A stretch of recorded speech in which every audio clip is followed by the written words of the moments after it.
Hello नमस्कार दोस्तों, कैसे हैं आप सभी। मैं आशा करता हूं कि आप सभी स्वस्थ एवं सुरक्षित होंगे। चलिए वीडियो सेशन को आगे बढ़ाते हैं और आज के इस वीडियो सेशन में हम सभी BHIC 101 एंड BHIC 131 को डिस्कस करेंगे।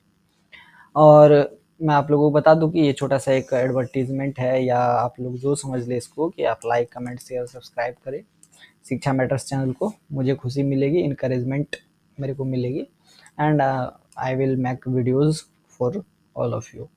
तो खैर वो तो ख़त्म हुआ, और उसके साथ ही हम सभी यहाँ पर एक और एडवर्टीजमेंट देख सकते हैं, जिसके अंदर है कि हम सभी आपको अगर इनमें से किसी को किसी भी चीज़ की आवश्यकता हो तो आप यहाँ पर व्हाट्सएप करके आप जो है वो चीज़ें प्राप्त कर सकते हैं 9523779253 या फिर 9798808991। इन जगहों पर मैसेज करके व्हाट्सएप करके आप अपने रिक्वायर्ड चीज़ों को प्राप्त कर सकते हैं। ठीक है, चलिए आगे बढ़ते हैं, वीडियो सेशन को आगे बढ़ाते हैं। ये जो वीडियो सेशन है इसके अंदर हम सभी BHIC 101 और BHIC 131 को डिस्कस करेंगे, और ये BAG programme, BAHIH programme, BAM programme and BAFHI programme के लिए अच्छे खासे तौर पर आप लोगों की मदद करेगा। ठीक है, और आई थिंक BHIC 131 का एग्ज़ाम होने वाला है या हो गया है शायद, मुझे नहीं पता कंफर्म। मैं वीडियोस भी 2-4 दिनों से नहीं बना रहा था, दरअसल मेरे साथ कुछ फिजिकल प्रॉब्लम्स थी चल रही थी, एंड मेरी आंखों में कुछ हो गया था, दैट्स वाई वो वीडियोस वगैरह नहीं बन पाई। ठीक है, तो आगे बढ़ते हैं और आज के इस वीडियो सेशन को इम्पोर्टेंट जो क्वेश्चंस है उसको देख लेते हैं हम लोग। ठीक है, ये सब हम लोग डिस्कस कर चुके थे, साहित्यिक स्रोत, पुरातात्विक स्रोत, अभिलेख, सिक्के वगैरह ये सब हम लोग डिस्कस कर चुके थे। ठीक है, स्मारक, फिर प्राचीन भारत की जानकारी हमें कहाँ से कैसे मिलती है, विदेशी यात्रियों के विवरण वगैरह हम लोग देख चुके थे। ठीक है, आगे बढ़े तो ये भी हम लोग डिस्कस कर चुके थे। मध्य पाषाण संस्कृति उल्लेख, प्राग इतिहास क्या है, पाषाण युग, उसके बाद आपको लौह युग, फिर उसके बाद कांस्य युग, ये सभी हम लोग डिस्कस कर चुके थे। साथ ही साथ हम लोग सिंधु घाटी सभ्यता की भी चर्चा पिछले वीडियो सेशन तक कर चुके थे। आज के इस वीडियो सेशन को हम लोग बहुत अच्छे से देखेंगे। ये वीडियो सेशन लंबा हो सकता है, बट इस वीडियो सेशन के अंदर हम लोग BHIC 101 एंड BHIC 131 को फुल्ली कवर अप कर लेंगे, कंप्लीट कवर अप कर लेंगे। ठीक है, चलिए ये सब तो हम लोग डिस्कस कर चुके हैं, आगे बढ़े। ये वाला हो गया, ये भी हो गया, ये सब हो चुके हैं। अगला क्वेश्चन कहाँ है भाई, आजा जल्दी से। आ गया, अगला क्वेश्चन यही है। सबसे पहला जो आज के हमारे डिस्कशन का क्वेश्चन है कि वो साम्राज्य को परिभाषित करे, क्या इसे मौर्य के संदर्भ में लागू किया जा सकता है, स्पष्ट कीजिए। इसे यहाँ पर लिखा गया है। ठीक है, ये मिस्टेक है, टाइपिंग मिस्टेक है। तो देखिए, साम्राज्य का मतलब होता है एक शासनाधिकारी या शासन की प्रणाली, जिसमें एक व्यक्ति या समूह के द्वारा किसी विशाल भूमि या क्षेत्र के लोगों को शासित किया जाता है। इसमें शासन के स्तर जो है साधारणतः एक सम्राट, राजा, विशेष या महत्वपूर्ण व्यक्ति या समूह के द्वारा प्राप्त किया जाता है। मतलब साम्राज्य की अगर हम परिभाषा को देखें तो हमें यह समझ में आती है कि साम्राज्य का मतलब हुआ एक ऐसा विस्तृत क्षेत्र जिसके अंदर जो लोग रहते हैं उन पर किसी न किसी के द्वारा शासन किया जाता है, या उनको किसी न किसी के द्वारा गाइड किया जाता है। तो वैसे जगह को हम साम्राज्य कहते हैं, और जिसके द्वारा गाइड किया जाता है उस क्षेत्र को, तो उसको हम लोग, जो व्यक्ति गाइड करता है उसको हम लोग या तो सम्राट कहते हैं, या राजा कहते हैं, या कोई विशेष व्यक्ति या समूह कहते हैं। जैसे हमारा भारत एक लोकतंत्र है, ठीक है, और भारत जो है इसे हम साम्राज्य की संज्ञा एक तरीके से दे सकते हैं, मान के चलिए अभी फिलहाल के लिए। तो इसमें देखिए एक क्षेत्र है, ठीक है, एक निश्चित क्षेत्र है, और उसके अंदर जो प्रजा है, मतलब उसके अंदर जो जनता है, उस पर शासन किया जा रहा है। शासन के कई स्तर हैं, या उनको गाइड किया जा रहा है कि कैसे रहना है, कैसे जीना है। उन पर एक सीमित नियंत्रण रखा जा रहा है। जैसे केंद्रीय स्तर पर केंद्र सरकार है, राज्य स्तर पर राजकीय सरकारें हैं, उसके बाद स्थानीय स्तर पर स्थानीय सरकारें हैं, जैसे पंचायत के मुखिया वगैरह हैं, फिर उसके बाद जिला प्रशासनिक स्तर पर जिला प्रशासन है। तो इस तरीके से कई स्तर पर शासन वगैरह चलता है। तो कुल मिलाकर के यही साम्राज्य है, या साम्राज्य की जो है एक प्रणाली है, एक शासन की प्रणाली है, जिसमें एक व्यक्ति या व्यक्ति के समूह के द्वारा किसी एक विशाल भूमि के अंदर रह रहे लोगों को शासित करने की कोशिश की जाती है, उसे हम साम्राज्य कहते हैं। ठीक है, और मौर्य के साम्राज्य के संदर्भ में इसे लागू किया जा सकता है। ठीक है, क्योंकि उस समय क्षेत्रफल और शक्ति का संचालन जो है वह भी एक पॉइंट है, मतलब इसको कुछ पॉइंट्स में हम समझ सकते हैं कि कैसे मौर्य के जो साम्राज्य था, मौर्य का जो महाजनपद था, मतलब जो मगध महाजनपद था जिस पर मौर्यों का शासन था, तो मौर्य का जो महाजनपद बना मौर्य के टाइम में, जो वो एक तरीके से साम्राज्य के रूप में विकसित हो चुका था, उसके पीछे के दो महत्वपूर्ण बिंदु हैं, उस पर हम लोग चर्चा करते हैं। सबसे पहला बिंदु ये है कि मौर्य साम्राज्य में दो महान सम्राट हुए। पहला तो सम्राट चंद्रगुप्त मौर्य और उसके बाद अशोक महान, ठीक है। इन दोनों ने जिस तरीके से भी शासन किया, तो उनके शासन को हम साम्राज्य की श्रेणी में रख सकते हैं, जैसे कि क्षेत्रफल और शक्ति का संचालन। मौर्य साम्राज्य विशाल भूभागों को शासित करता था, जिसमें भारतीय उपमहाद्वीप का बड़ा हिस्सा शामिल था, और इसके अधीन अनेक प्रांत और नगर आते थे जिन्हें साम्राज्य ने व्यापक रूप से शासित किया था, ठीक है।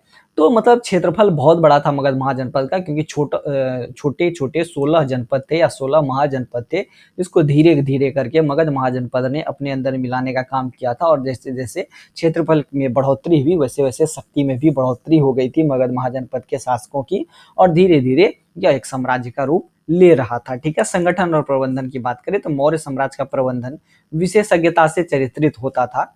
इसने प्रशासनिक व्यवस्था को मजबूती से संचालित किया था और व्यवस्थित किया था, और अशोक के शासनकाल में विशेष रूप से साम्राज्य का प्रबंधन काफी विकसित हुआ था, जिसमें कि उत्कृष्ट सड़कें और संचार प्रणालियों की व्यवस्था वगैरह की गई थी। तो कुल मिलाकर के मैं ये कहना चाह रहा हूँ कि क्षेत्रफल में बढ़ोतरी हुई थी, शक्ति जो है वो बढ़ रही थी, संगठन भी बढ़ रहा था, क्योंकि बिना संगठन के माध्यम से वो छोटे छोटे जनपदों को कब्जा नहीं कर पाते, लेकिन उन्होंने संगठन और प्रबंधन ही ऐसा किया था कि उन्होंने कई सारे छोटे छोटे जनपदों को, छोटे छोटे प्रांतों को अपने अंदर सीमित या निहित कर लिया था, ठीक है।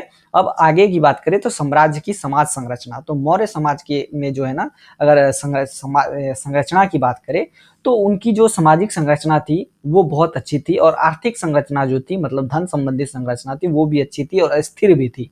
और उनके साम्राज्य के अंतर्गत जो है ना, व्यापार, कृषि और शिल्प जो है अपने अपने अधिकारियों द्वारा प्रबंधित होते थे और अच्छे तरीके से संचालित होते थे। इसी वजह से हम ये सब पॉइंट को लेकर के अगर देखें तो हम मान सकते हैं कि मौर्यों का जो भी मतलब वो मौर्यों का जो भी क्षेत्र था वो एक साम्राज्य के रूप में फैला हुआ था। चौथा है राजनीतिक और सांस्कृतिक प्रभाव। तो मौर्य साम्राज्य के शासक अपने राजनीतिक और सांस्कृतिक प्रभाव को दूर तक पहुंचाने में सक्षम थे, जैसे कि आपको चंद्रगुप्त मौर्य हो गए, फिर अशोक सम्राट हो गए।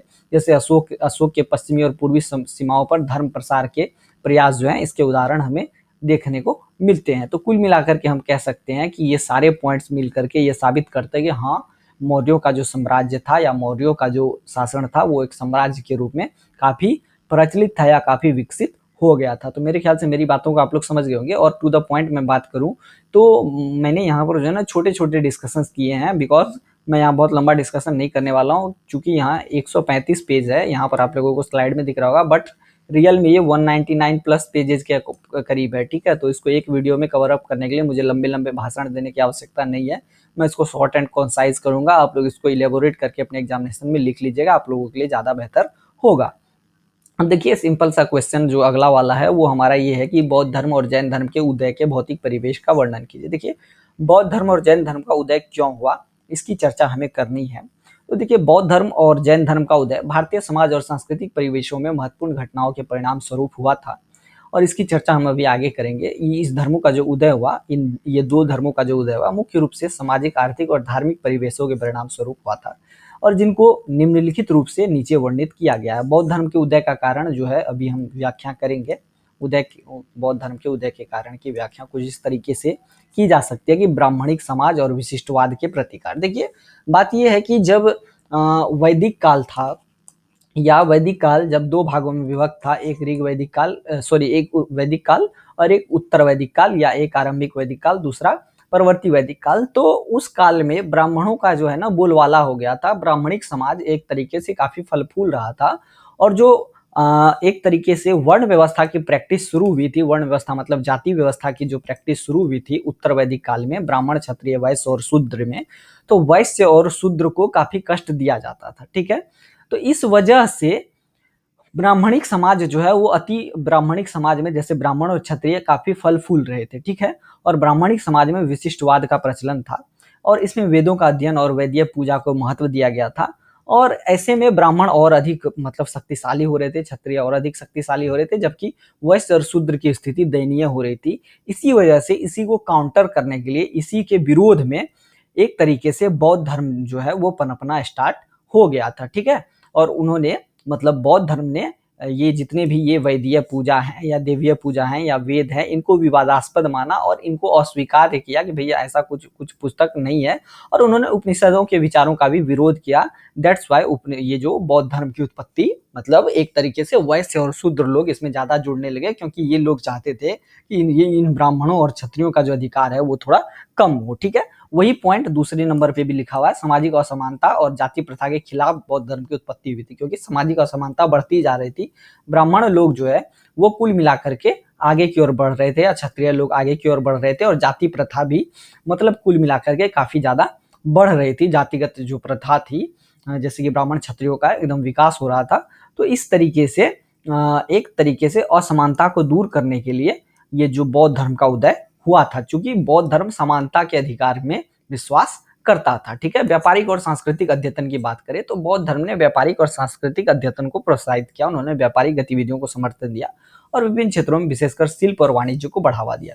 देखिए, बौद्ध धर्म के स्टार्टिंग जब बौद्ध धर्म फल फूल रहा था उसी समय मूर्ति कला वगैरह का जो प्रचलन था, गांधार शैली, उसके बाद आपको मथुरा शैली, इन सभी मूर्ति कला वगैरह या शिल्प कला, इन सभी को बढ़ावा मिला था, व्यापार वाणिज्य को बढ़ावा मिला था।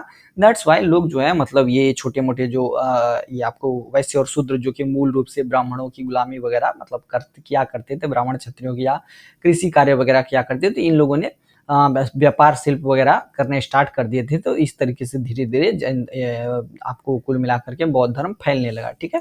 राजनीतिक प्रभाव की बात करें तो बौद्ध धर्म ने लोगों के ऊपर राजनीतिक प्रभाव डाला, विशेषकर भारतीय राज्यों के संबंध में अगर हम बात करें तो उन्होंने राज्य के उद्यम और राजनीतिक समुदायों में एक नई दिशा दी और सामाजिक संरचना को एक तरीके से चुनौती दी। उन्होंने बताया कि भैया देखो, ब्राह्मण क्षत्रिय वैश्य और शूद्र ऐसा वाला कोई भी डिवीजन जो है वो समाज में चलेगा नहीं। इससे समाज में असमानता फैलेगी, जाति प्रथा वगैरह फैलेगी और लोगों को दिक्कत का सामना करना पड़ेगा, ठीक है।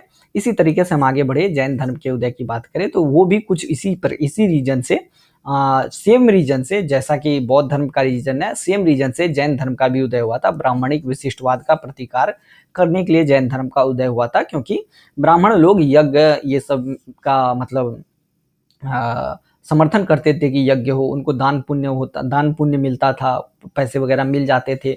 तो ब्राह्मण लोग और ज्यादा मतलब बलिष्ठ होते जा रहे थे, क्षत्रिय लोग बलिष्ठ होते जा रहे थे। तो इसके खिलाफ जैन धर्म ने भारतीय दार्शनिक परंपराओं के अंतर्गत भारतीय समाज में एक महत्वपूर्ण स्थान प्राप्त कर लिया, और इस तरीके से जैन धर्म का उदय जो है वो लगभग उस समय होने लग गया था, ठीक है। आगे बढ़े तो चूंकि क्षत्रिय लोग युद्ध प्रिय थे और वैदिक काल में आपको कुल मिलाकर के कुछ जगहों पर आपको युद्ध देखने को भी मिलता है। आर्य लोग आपस में भी युद्ध करते थे, जैसे कि गाय के लिए गविष्ठी, इस तरीके का युद्ध होता था, ठीक है। तो इस तरीके से ये लोग आपस में भी युद्ध करते थे, या कभी कभी दास और दास बनाने के लिए भी युद्ध किया करते थे।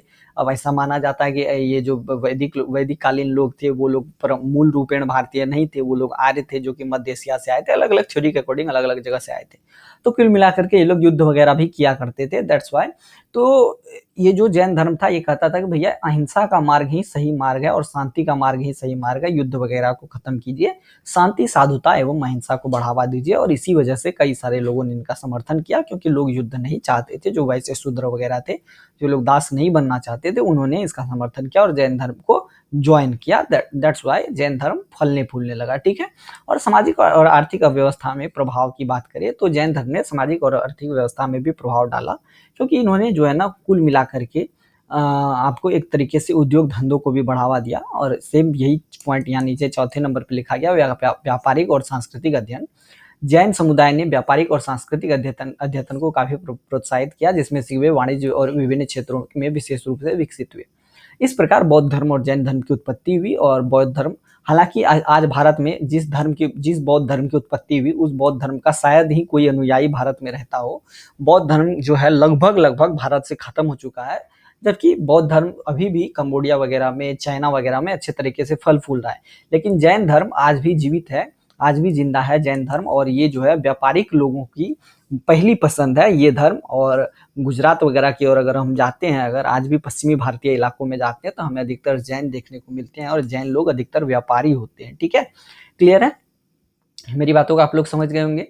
आगे बढ़े, अगला प्रश्न है कि मगध महाजनपद के उदय के कारण बताइए। तो देखिए, मगध महाजनपद का जो उदय है यह भारतीय इतिहास का एक महत्वपूर्ण विषय है और इसके उदय के कई कारण थे, जैसे कि भूमिका में प्रतिष्ठा। सबसे पहली बात, मगध महाजनपद ने अपनी भूमिका में प्रतिष्ठा प्राप्त की थी। यह क्षेत्र ब्राह्मणिक समाज के प्रभाव से बाहर निकल आया और उसने विभिन्न जातियों और समुदायों का संगठन और विकास किया। देखिए, पॉइंट ये है ना कि मगध महाजनपद जो है वो 16 महाजनपदों में से एक ऐसा महाजनपद था जो कि ब्राह्मणिक परंपरा से बाहर आ गया था। ठीक है, ये जो महाजनपद का जो उदय हो रहा था ये तुरंत वैदिक काल के बाद का समय था, जब वैदिक काल की समाप्ति हो रही थी, उत्तरवर्ती वैदिक काल।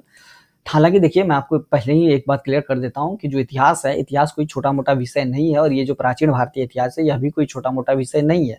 हालांकि हो सकता है कि मेरी बातों को आप लोग नहीं समझ पा रहे होंगे, वैदिक काल, उत्तर वैदिक काल, क्योंकि इसको डीप में डिस्कस करने की आवश्यकता है और मेरे पास इतना समय नहीं है कि मैं इसको डीप में आपको पूर्ववर्ती वैदिक काल, उत्तरवर्ती वैदिक काल बताऊं या वैदिक संहिता वगैरह के बारे में बताऊं। तो कुल मिलाकर के इतना जान लीजिए कि जब वैदिक काल की समाप्ति हो रही थी उसी समय में जनपदों का उदय हो रहा था। उत्तरवर्ती वैदिक काल में जनपदों का उदय हो रहा था और धीरे धीरे छोटे छोटे जनपद उदय हो रहे थे।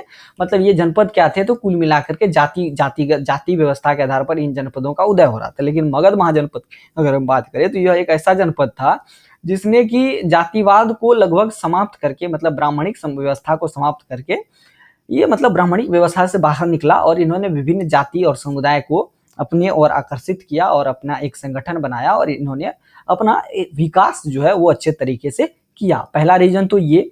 दूसरा कि भूमि की स्थिति की बात करें तो जो मगध का जो भौगोलिक स्थान है वह भी उसके उदय का महत्वपूर्ण कारण था, क्योंकि मगध जो है गंगा और सोन नदी के बीच में था, जो कि फसल के उत्पादन के लिए उपयुक्त था और व्यापारिक गतिविधियों के लिए भी प्रयुक्त था। देखिए, मैं आपको भूमि की स्थिति के अकॉर्डिंग बता रहा हूँ। मगध जो है ये कुल मिलाकर के अभी का जो वर्तमान आपको बिहार का जो पटना वगैरह वाला रीजन है, पटना, उसके बाद गया, उसके बाद आपको ये क्या कहते हैं राजगीर वगैरह, ये सब जो रीजन है, या झारखंड का जो थोड़ा बहुत रीजन है, वहीं पर मगध हुआ करता था। ठीक है, और कुल मिलाकर के यहाँ गंगा और सोन नदी जो है वो बहती है और आपको गंगा, सोन, गंडक नदियां वगैरह बहती है।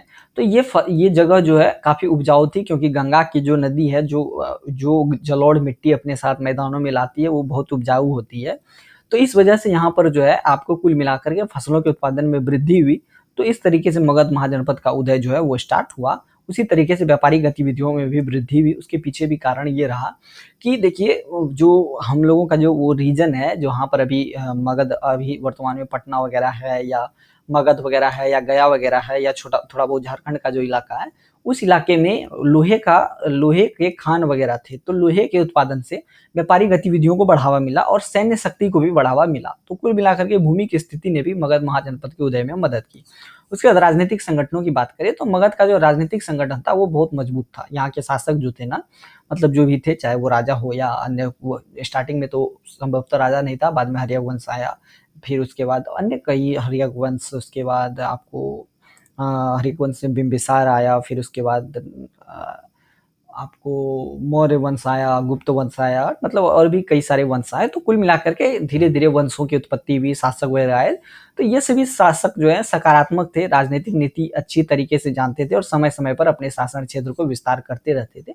इस वजह से मगध जो है छोटे से जनपद से महाजनपद के रूप में विकसित हुआ। सामाजिक और आर्थिक प्रगति की बात करें तो मगध में सामाजिक और आर्थिक प्रगति के लिए उचित माहौल था, क्योंकि यहाँ के लोग व्यापार वगैरह करते थे, कृषि भी करते थे, फसल, क्योंकि जमीन अच्छी थी, शिल्प वगैरह, शिल्पकारी वगैरह जानते थे और विकासशीलता में उन्होंने अन्य महाजनपदों से मतलब अग्रणी स्थान पा रखा था। मतलब दूसरे जनपद जितना विकास अपने आप का कर रहे थे उससे ज्यादा विकास ये अपना खुद का कर रहे थे। आगे की बात करें तो राजनीतिक और सामर्थ्यवादी नेतृत्व। मगध में राजनीतिक और सामर्थ्यवादी नेतृत्व का होना भी एक महत्वपूर्ण कारण था। यहाँ के शासक और उनके सामर्थ्य का प्रदर्शन इसे एक शक्तिशाली महाजनपद बनाने में मदद करता रहा, क्योंकि यहाँ के जो शासक थे वो ज्यादा समझदार थे और ज्यादा समझदार होने की वजह से ये समय दर समय कई जगहों पर कब्जा वगैरह करते थे और धीरे धीरे कुल मिला करके ये अपने अपने महाजनपद को फैलाते थे और इस तरीके से ये महाजनपद बना। धार्मिक और सांस्कृतिक दृष्टिकोण की बात करें तो धार्मिक और सांस्कृतिक दृष्टिकोण से भी मगध में बहुत ज्यादा परिवर्तन आए, क्योंकि यहाँ के लोगों ने धार्मिक संस्कृति को बढ़ावा दिया। कुछ लोगों ने जैन धर्म को भी अपनाया, चूंकि वहां पर उस समय जैन धर्म का स्टार्टिंग था, और कुछ लोगों ने आपको एक तरीके से बौद्ध धर्म को भी अपनाया, कुछ लोग हिंदू थे, और आपको मगध महाजनपद से ही एक राजा थे, मुझे याद नहीं आ रहा, शायद चंद्रगुप्त मौर्य ही था, शायद मैं बता रहा हूँ, कि उन्होंने अपनी गद्दी अपने बेटे को दे दी थी, और उसके बाद वो जैन धर्म के परंपरा के अनुसार संलेखना करने चले गए थे दक्षिण भारत में। संलेखना मतलब भोजन धीरे धीरे त्याग करके अपने मृत्यु को प्राप्त करना और मोक्ष को प्राप्त करना, तो वो संलेखना करने चले गए थे, और संलेखना करते करते उनकी मृत्यु हो गई थी।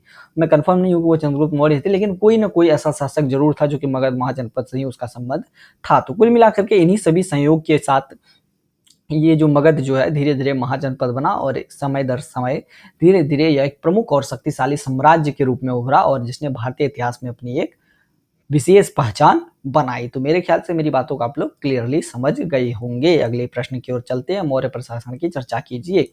तो देखिए, मूल रूप से मौर्य प्रशासन की अगर हम बात करें तो दो मुख्य राजाओं के प्रशासन की चर्चा होती है। पहला तो चंद्रगुप्त मौर्य, ठीक है, और दूसरा सम्राट अशोक, ठीक है। और बाकी जो भी हुए उनके प्रशासन की चर्चा संभवतः ना हो, वो अलग बात है, लेकिन इन दो की चर्चा मुख्य रूप से होती है, क्योंकि मौर्य साम्राज्य का जो प्रशासन था वो भारतीय इतिहास का महत्वपूर्ण हिस्सा था, और इसी पर मौर्य प्रशासन पर ही या प्रशासन के नियमों पर ही मौर्य के प्रशासन के समय ही कौटिल्य ने अर्थशास्त्र नाम की पुस्तक लिखी थी, जो कि हालांकि नाम अर्थशास्त्र है, लेकिन इसमें प्रशासन की ही चर्चा की गई थी। इसके प्रशासन की विशेषताएं और चारित्रिक विवेचन नीचे दिए गए हैं। सबसे पहले सम्राट चंद्रगुप्त मौर्य के प्रशासन की बात करें तो संगठन और प्रबंधन में चंद्रगुप्त मौर्य ने एक शक्तिशाली प्रशासनिक संगठन बना रखा था, और उन्होंने राज्य को प्रशासित करने के लिए विशेषज्ञता से अपना प्रबंधन किया था, और विभिन्न प्रांतों में संगठित प्रशासनिक प्रणाली अपनाई थी, और उनके द्वारा स्थापित मध्यम पथ मौर्य प्रशासनिक नीति और मार्गदर्शक दिशा निर्देशों ने भारतीय शासन को एक नया आयाम दिया।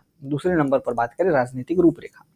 चंद्रगुप्त मौर्य ने अपने शासन क्षेत्र को विस्तारित किया और बड़े हिस्सों को अपने अधीन कर लिया था, ठीक है। क्योंकि धीरे धीरे चाहे वो साम दाम दंडभेद किसी न किसी माध्यम से चंद्रगुप्त मौर्य अपने साम्राज्य को बढ़ाता था, चाहे वो शादी के माध्यम से हो, चाहे वो युद्ध के माध्यम से हो, चाहे वो अन्य किसी दोस्ती के माध्यम से हो, वो अपने साम्राज्य का विस्तार करता रहा, ठीक है। अर्थव्यवस्था और व्यापार की बात करें, चूंकि यहाँ पर फसल वगैरह अच्छी होती थी, चूंकि मगध जो है या मगध पर ही शासन था मौर्य साम्राज्य का या मौर्य प्रशासन का। तो मगध का जो क्षेत्र था उपजाऊ क्षेत्र था, और यहाँ पर से हमें लोहे वगैरह भी प्राप्त होते थे। दैट्स वाई यहाँ की जो अर्थव्यवस्था थी या व्यापार था वो काफी अच्छा था, और मौर्य सम्राट ने अर्थव्यवस्था को भी काफी मतलब समर्थन दे रखा था और व्यापारिक गतिविधियों को बढ़ावा दिया था। और इसी में बात करें तो चंद्रगुप्त मौर्य के शासनकाल में व्यापार और वाणिज्य को अच्छे तरीके से बढ़ावा दिया गया, और इससे व्यापारिक संबंधों में मजबूती आई, और इस तरीके से आर्थिक समृद्धि भी हुई, और इसी वजह से एक तरीके से मौर्य प्रशासन की चर्चा होती है, ठीक है। धर्म और सांस्कृतिक प्रभाव की बात करें तो मौर्य सम्राट में ये था कि मौर्य सम्राट ने धर्म और सांस्कृतिक प्रभाव को भी महत्व दे रखा था। उन्होंने बौद्ध धर्म को प्रचारित किया, हालांकि उन्होंने जैन धर्म को मारने की भी कोशिश नहीं की या हिंदू धर्म को भी मारने की कोशिश नहीं की, लेकिन उन्होंने कुछ जैसे कि चंद्रगुप्त मौर्य ने बौद्ध धर्म को प्रसारित किया, सम्राट अशोक ने भी बौद्ध धर्म को प्रसारित किया, ठीक है। तो इसी तरीके से चलता रहा। उसी तरीके से सम्राट अशोक का प्रशासन भी वही रहा। धर्म और सामाजिक नीतियां उनकी काफी अच्छी थी। अशोक ने अपने शासन काल में धर्म को काफी महत्व दिया था, और अपनी सामाजिक नीतियों में उन्होंने अहिंसा, समानता और धर्म के प्रचार को प्रमुखता दी थी। उन्होंने धर्म के माध्यम से अपने साम्राज्य को एकीकृत भी किया था और समृद्ध भी किया था, और इसी वजह से अशोक को द ग्रेट अशोक कहा जाता है, अशोक महान, ठीक है।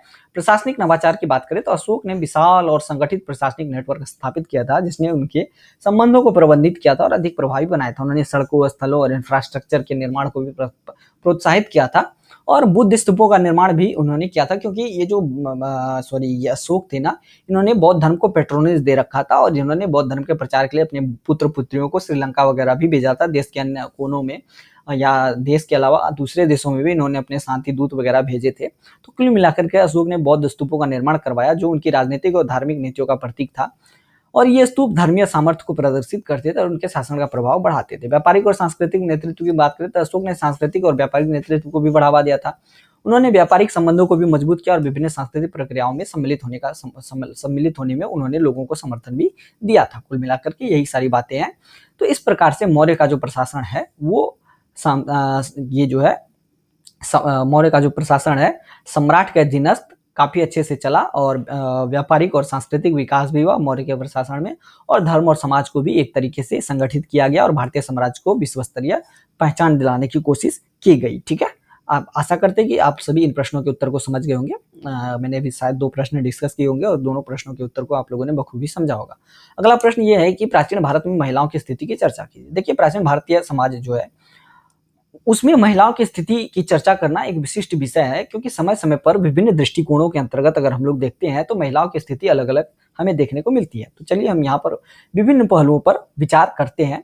सबसे पहले सामाजिक और पारंपरिक स्थिति में अगर हम बात करें तो वर्ण व्यवस्था और धार्मिक प्रभाव की बात करें तो प्राचीन भारतीय समाज में वर्ण व्यवस्था का प्रभाव महिलाओं की स्थिति पर बहुत गहरा असर डालता था। उनकी समाज में स्थिति वर्णाश्रम धर्म के अनुसार निर्धारित थी, जिसमें उन्हें गृहिणी और मातृभूमि के रूप में विशेष भूमिकाएं सौंपी गई थी। ठीक है, कुल मिलाकर के मैं यहाँ पर बात करता हूँ आपको सिंधु घाटी सभ्यता की बात करें तो यहाँ पर महिलाओं की स्थिति अच्छी थी, क्योंकि मदर गॉडेस कल्ट या मदर कल्ट हमें मदर गॉडेस हमें देखने को मिली है। हो सकता है कि वो लोग प्रकृति को देवी मानकर पूजा करते थे, महिलाओं के रूप में प्रकृति को मानते थे। ठीक है, और उसके बाद सिंधु घाटी सभ्यता के बाद आया ऋग्वैदिक काल, जो कि 2 भागों में विभाजित था। एक तो आपको पूर्ववर्ती ऋग्वैदिक काल, दूसरा उत्तरवर्ती ऋग्वैदिक काल। जो पूर्ववर्ती ऋग्वैदिक काल था वो काल भी एक तरीके से कुल मिलाकर के महिलाओं के लिए ठीक ठाक रहा। महिलाओं पर कोई किसी भी प्रकार का बर्डन वगैरह नहीं दिया गया, महिलाओं से किसी भी प्रकार की जोर जबरदस्ती नहीं हुई, महिलाओं के शिक्षण के पठन पाठन का सबूत भी हमें मिलता है। लेकिन जब हम उत्तर वैदिक काल की ओर बढ़ते हैं, उत्तर ऋग्वैदिक काल की ओर बढ़ते हैं, तो हम पाते हैं कि यहाँ पर वर्ण व्यवस्था आ गई थी। ब्राह्मण, क्षत्रिय, वैश्य और शूद्र, इस प्रकार के 4 तरीके के जातीय व्यवस्था या वर्णाश्रम व्यवस्था का प्रारंभ हो गया था। और इसके वजह से क्या था कि महिलाओं की स्थिति में थोड़ा बदलाव आया था और महिलाओं को थोड़ा इन्फेरियर नीचे दृष्टि से माना गया था, और महिलाओं को विशेष करके सभा समिति वगैरह में जाने की अनुमति लगभग बंद कर दी गई थी। और इस तरीके से महिलाओं की स्थिति थोड़ी बदतर होनी स्टार्ट हो गई थी। विवाह और परिवार की बात करें तो महिलाओं की स्थिति विवाह और परिवार के संदर्भ में भी निर्धारित होती थी। उनकी शादी और परिवार के द्वारा ही उनका समाज में स्थान निर्धारित होता था, कि उनकी शादी किससे होगी, कैसे होगी, और जब वो जहां जैसे होगी उसको पतिव्रता बन के रहना होगा, परिवार के नियम के पालन करने होंगे। तो कुल मिलाकर के यही सारी चीजें जो है धीरे धीरे चेंजेस जो है प्राचीन भारत में महिलाओं की स्थिति में हो रहा था। उसके बाद शिक्षा की बात करें तो महिलाओं को शिक्षा के प्रति परंपरागत रूप से कोई विशेष उत्साह नहीं रहा था। स्टार्टिंग में था, लेकिन धीरे धीरे जब महिलाओं को घर में रहने को विवश कर दिया गया, तो जब महिलाएं घर में रहने लगी और केवल घरेलू कार्य करने लगी, तो उनका शिक्षा के प्रति उत्साह जो है वो धीरे धीरे कम हो गया। ठीक है, आगे बढ़ते हैं तो देखते हैं धार्मिक और सामाजिक बदलाव। जैसे बौद्ध धर्म और जैन धर्म का प्रभाव। जैसे ही बौद्ध धर्म और जैन धर्मों का उदय हुआ तो उससे महिलाओं की स्थिति में कुछ सुधार हुआ। हालांकि स्टार्टिंग समय में बौद्ध धर्म में महिलाओं को कोई भी स्थान नहीं दिया गया, लेकिन बाद में भगवान बुद्ध के शिष्यों द्वारा कहने पर भगवान बुद्ध ने महिलाओं को भी अनुमति दी थी, और आपको कुल मिलाकर के भिक्षु और भिक्षुणियों में बौद्ध धर्म में पुरुष और महिला को विभाजित किया गया था।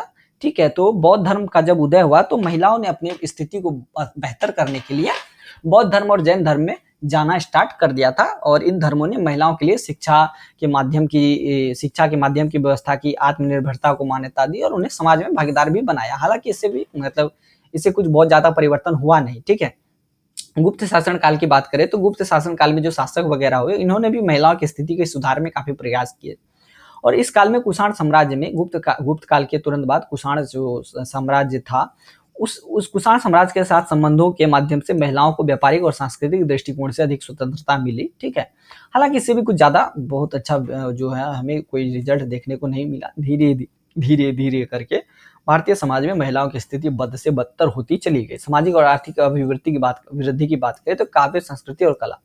महिलाओं ने प्राचीन भारतीय समाज में काव्य, संस्कृति और कला में भी अपना योगदान दिया, और वे ग्रीष्मकालीन संस्कृति के संस्थापक थे, और उनके कार्य भी महत्वपूर्ण है। नए युग में परिवर्तन की बात करें, महिलाओं के अधिकार की बात करें, अब हम लोग प्राचीन भारत से आगे बढ़ के आते हैं आधुनिक भारत में महिलाओं के अधिकारों में सुधार और व्यापारिक सेक्टर में उनकी भागीदारी में हालांकि वृद्धि आई है। शिक्षा, संगठन, राजनीतिक रूप से वो अधिक सक्रिय हो रही है। समग्र रूप से देखा जाए तो प्राचीन भारतीय समाज में महिलाओं की स्थिति उतनी भी अच्छी नहीं थी। ठीक है, और महिलाओं की स्थिति जो है सामाजिक और धार्मिक संदर्भों के अनुसार भिन्न थी, लेकिन उन्हें गृह, परिवार और समाज की रूपरेखा में महत्वपूर्ण भूमिकाएं सौंपी गई थी, और वो उन महत्वपूर्ण भूमिकाओं को अदा भी कर रही थी। ठीक है, क्लियर है। अब आगे बढ़ते हैं 10वें नंबर प्रश्न पर। 10वां नंबर प्रश्न है उत्तर वैदिक काल में हुए परिवर्तनों की चर्चा कीजिए। तो ये वाला प्रश्न जो है ये, ठीक है, व्हाइट बोर्ड में ओपन करता हूँ। देखिए, मैं बता देता हूँ कि जो वैदिक काल है ये कुल मिलाकर के 2 भागों में बटा था। ठीक है, वैदिक काल एक है पूर्ववर्ती वैदिक काल, जो लगभग आपको 1500 से 1000 ईसा पूर्व तक रहा, ठीक है। उसके बाद है एक परवर्ती, पूर्ववर्ती और उत्तरवर्ती, ठीक है। उत्तरवर्ती आप लिख लीजिएगा भैया, ऐसे समझ लीजिएगा। ये है आपको 1000 से 600 ईसा पूर्व के आसपास, ठीक है। या इसी को पूर्ववर्ती को कहते हैं आरंभिक ऋग्वैदिक काल, और बाद को कहते हैं हम लोग उत्तरवर्ती वैदिक काल या उत्तर वैदिक काल। इस तरीके से हम लोग डिनोट करते हैं, ठीक है। कुल मिलाकर के यही बातें हैं यहाँ पर। तो हमें चर्चा करनी है बाद के वैदिक काल के बारे में, ठीक है। तो उत्तर वैदिक काल या बाद का जो वैदिक काल है, यह इतिहास का एक महत्वपूर्ण अवधि है। इससे इसी समय में समाज और संस्कृति में कई महत्वपूर्ण परिवर्तन हुए थे, और इस काल को वैदिक साहित्य के बाद का काल भी कहा जाता है। मैंने जैसा कि अभी आपको तुरंत बताया, वैदिक साहित्य के बाद का काल है उत्तर वैदिक काल। इसमें ब्राह्मण, आरण्यक और उपनिषद, धर्मशास्त्र वगैरह की रचना हुई थी, ठीक है। इनका उत्थान भी हुआ था, विकास भी हुआ था, और निम्नलिखित परिवर्तन इस काल में देखे गए थे। सबसे पहली बात कि वर्ण व्यवस्था का उद्भव हो गया था। जो वैदिक काल था, जो स्टार्टिंग का वैदिक काल था, उसमें ब्राह्मण, क्षत्रिय वगैरह थे, ठीक है। लेकिन इस तरीके मतलब कोई भी कठोर वर्ण व्यवस्था नहीं थी, ठीक है। मतलब एक सुपेरियरिटी और इंफेरियरिटी थी, मतलब एक उच्च और नीच का भाव था। लेकिन इस तरीके का ब्राह्मण, क्षत्रिय, वैश्य और शूद्र को लेकर के ऐसा कोई तुलना वगैरह नहीं था। लेकिन बाद में क्या हुआ कि उत्तरवर्ती ऋग्वैदिक काल में इन सभी वर्णों का उदय हो गया था, और समाज में इसको स्थान मिल गया, और ये परिवर्तन समाज में अधिक समानता और सामंजस्य नहीं लाया था। यहाँ पर गलती लिख दिया गया, ये परिवर्तन समाज में नहीं लाया गया था, अधिक असमानता को फैलाया था, ठीक है। जनपदों का उदय हो गया था, मतलब धीरे धीरे छोटे छोटे, जैसे कि जो लोग मतलब कि वैदिक काल के बाद जो उत्तरवर्ती वैदिक काल है, जो आर्य लोग अपने अपने कबीलों में रहते थे, धीरे धीरे ये लोग अपने आप की शक्ति को बढ़ाते बढ़ाते छोटे छोटे जनपदों का उदय हो गया था। उत्तरवर्ती कालों में लगभग 16, 17, 18 ऐसे जनपदों का उदय हुआ, जिन्होंने ब्राह्मणों के शासनकाल को पूर्णतः खत्म कर दिया, और इन जनपदों में गहरा संगठन और प्रबंधन होता था, जिससे समाज के सामाजिक और आर्थिक रूप में समाज को मतलब एक सामाजिक और आर्थिक रूप से स्थिरता प्रदान की थी। धार्मिक दृष्टिकोण से परिवर्तन की बात करें तो उत्तर वैदिक काल में धार्मिक दृष्टिकोण में भी परिवर्तन हमें देखने को मिलता है, ठीक है। ब्राह्मण परंपरा के अतिरिक्त उपनिषदों में आध्यात्मिक ज्ञान का विस्तार हुआ, और धार्मिक संवाद का नवीनीकरण भी हुआ। और जो प्रारंभिक वैदिक काल था, उसमें इंद्र, वरुण इत्यादि देवता का जो है ना ज्यादा बखान किया गया था, और ज्यादा उनको भाव दिया गया था। लेकिन बाद में जो उत्तरवर्ती वैदिक काल आया, बाद का जो वैदिक काल आया, इसमें शिव, विष्णु और ब्रह्मांड इन देवताओं मतलब ये इंद्र, वरुण वगैरह का स्थान ले लिया था। वैदिक साहित्य के विस्तार की बात करें तो उत्तर वैदिक काल में वैदिक साहित्य का विस्तार हुआ, और उसकी विविधता में भी वृद्धि हुई।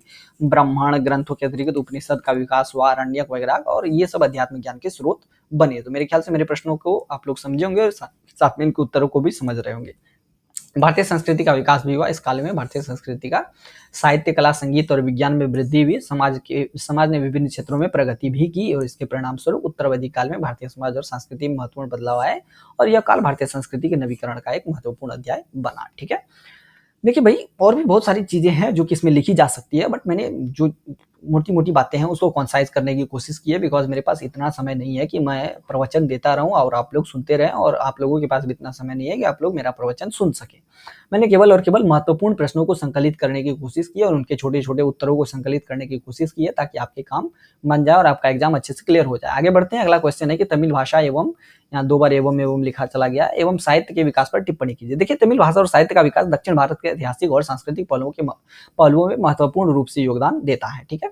इनका विकास तमिलनाडु के प्राचीन सम्राटों, कवियों और साहित्यिक व्यक्तियों के प्रयासों एवं समृद्ध सांस्कृतिक परिवेशों के कारण हुआ है, और निम्नलिखित विशेषताओं पर अब हम ध्यान देंगे कि तमिल भाषा का विकास कैसे हुआ। देखिए, तमिल भाषा की बात करें या दक्षिण भारत की बात करें, तो भारत जो है कुल मिलाकर के ऐसे करके एक नक्शा ले लेते हैं। इसमें से एक ऊपर वाला जो उत्तर भारत कहलाता है, नीचे वाला जो है दक्षिण भारत कहलाता है। और दक्षिण भारत में संगम साहित्य या संगम काल का उदय हुआ। इस काल में तमिल भाषा वगैरह का या जो दक्षिण भारतीय भाषाएं हैं उनका विकास धीरे धीरे चल रहा था, ठीक है, कुल मिलाकर के। और इनका जो विकास हो रहा था, उनको पैट्रोनेज दे रहे थे वहाँ के सम्राट, वहाँ के कवि, साहित्य, और कहा जाता है कि संगम साहित्य भी हुआ था, जिन्होंने तमिल साहित्य के विकास में या तमिल भाषा के विकास में काफी मदद की थी। जिसमें से कि तीन शायद संगम हुआ था, मतलब संगम बोले तो मीटिंग हुआ था, जिसमें से कि 2 कपाटपुरम में हुए थे, पहला और तीसरा, और जो दूसरा था शायद मदुरै में हुआ था, ठीक है। तो कुल मिलाकर के इस तरीके से तमिल भाषा के विकास की चर्चा हम लोग कर सकते हैं, ठीक है। अब तमिल भाषा के विकास की बात करें तो सबसे पहले प्राचीनता की बात करते हैं। तो इसका विकास बहुत प्राचीन काल से हो रहा था। तमिलनाडु के प्राचीन वंशजों ने अपनी भाषा को विकसित किया और उसने उसे साहित्यिक और वैज्ञानिक क्षेत्रों में भी उपयोग किया। ठीक है, आगे बढ़े, आगे देखिए तो साहित्यिक परंपरा की बात करें तो तमिल साहित्य की परंपरा बहुत विशाल है। इसमें कई उल्लेखनीय कवि, ग्रंथकर्ताओं और लेखकों का योगदान है। संगम काल की साहित्य परंपरा, जिसमें संगम काव्य साहित्य शामिल है, एक महत्वपूर्ण अध्याय है और तमिल साहित्य के इतिहास में यह एक महत्वपूर्ण अध्याय के रूप में हमारे सामने आता है। ठीक है, व्याकरण और व्यवहारिक स्वरूप की बात करें तो तमिल भाषा का व्याकरण विशेषता से धार्मिक है और इसमें व्यवहार्यता की भावना प्रबल है। इसमें व्याकरण और लेखन में विशेष ध्यान दिया गया, जिसने इसे एक विकासी और संपन्न भाषा बनाया है। तमिल साहित्य के विकास की बात करें तो संगम युग, ये संगम युग जो है 300 समान युग पूर्व से लेकर के 300 युग पूर्व तक रहा। तमिल साहित्य का ये स्वर्णिम काल था और इस युग में संगम काव्य की रचना हुई, जिसमें पुराण, आगम और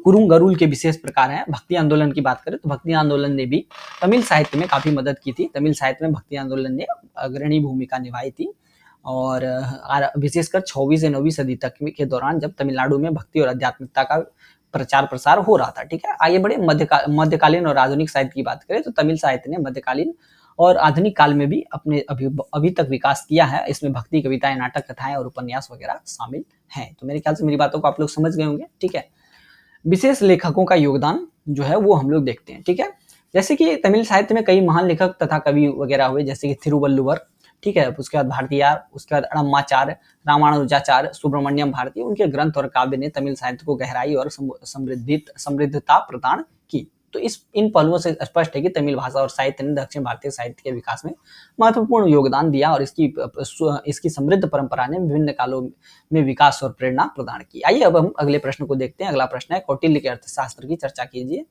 तो देखिए, कौटिल्य का अर्थशास्त्र भारतीय इतिहास और सामाजिक विज्ञान की दृष्टि से एक महत्वपूर्ण ग्रंथ है। ठीक है, और यह ग्रंथ भारतीय राजनीति, अर्थव्यवस्था, समाज और व्यवस्था को व्यापक रूप से विश्लेषित करता है। इसमें राजनीति विज्ञान है, थोड़ा बहुत धन से संबंधित शास्त्र है, नीति शास्त्र और व्यवस्था के विभिन्न पहलुओं पर विचार किया गया है।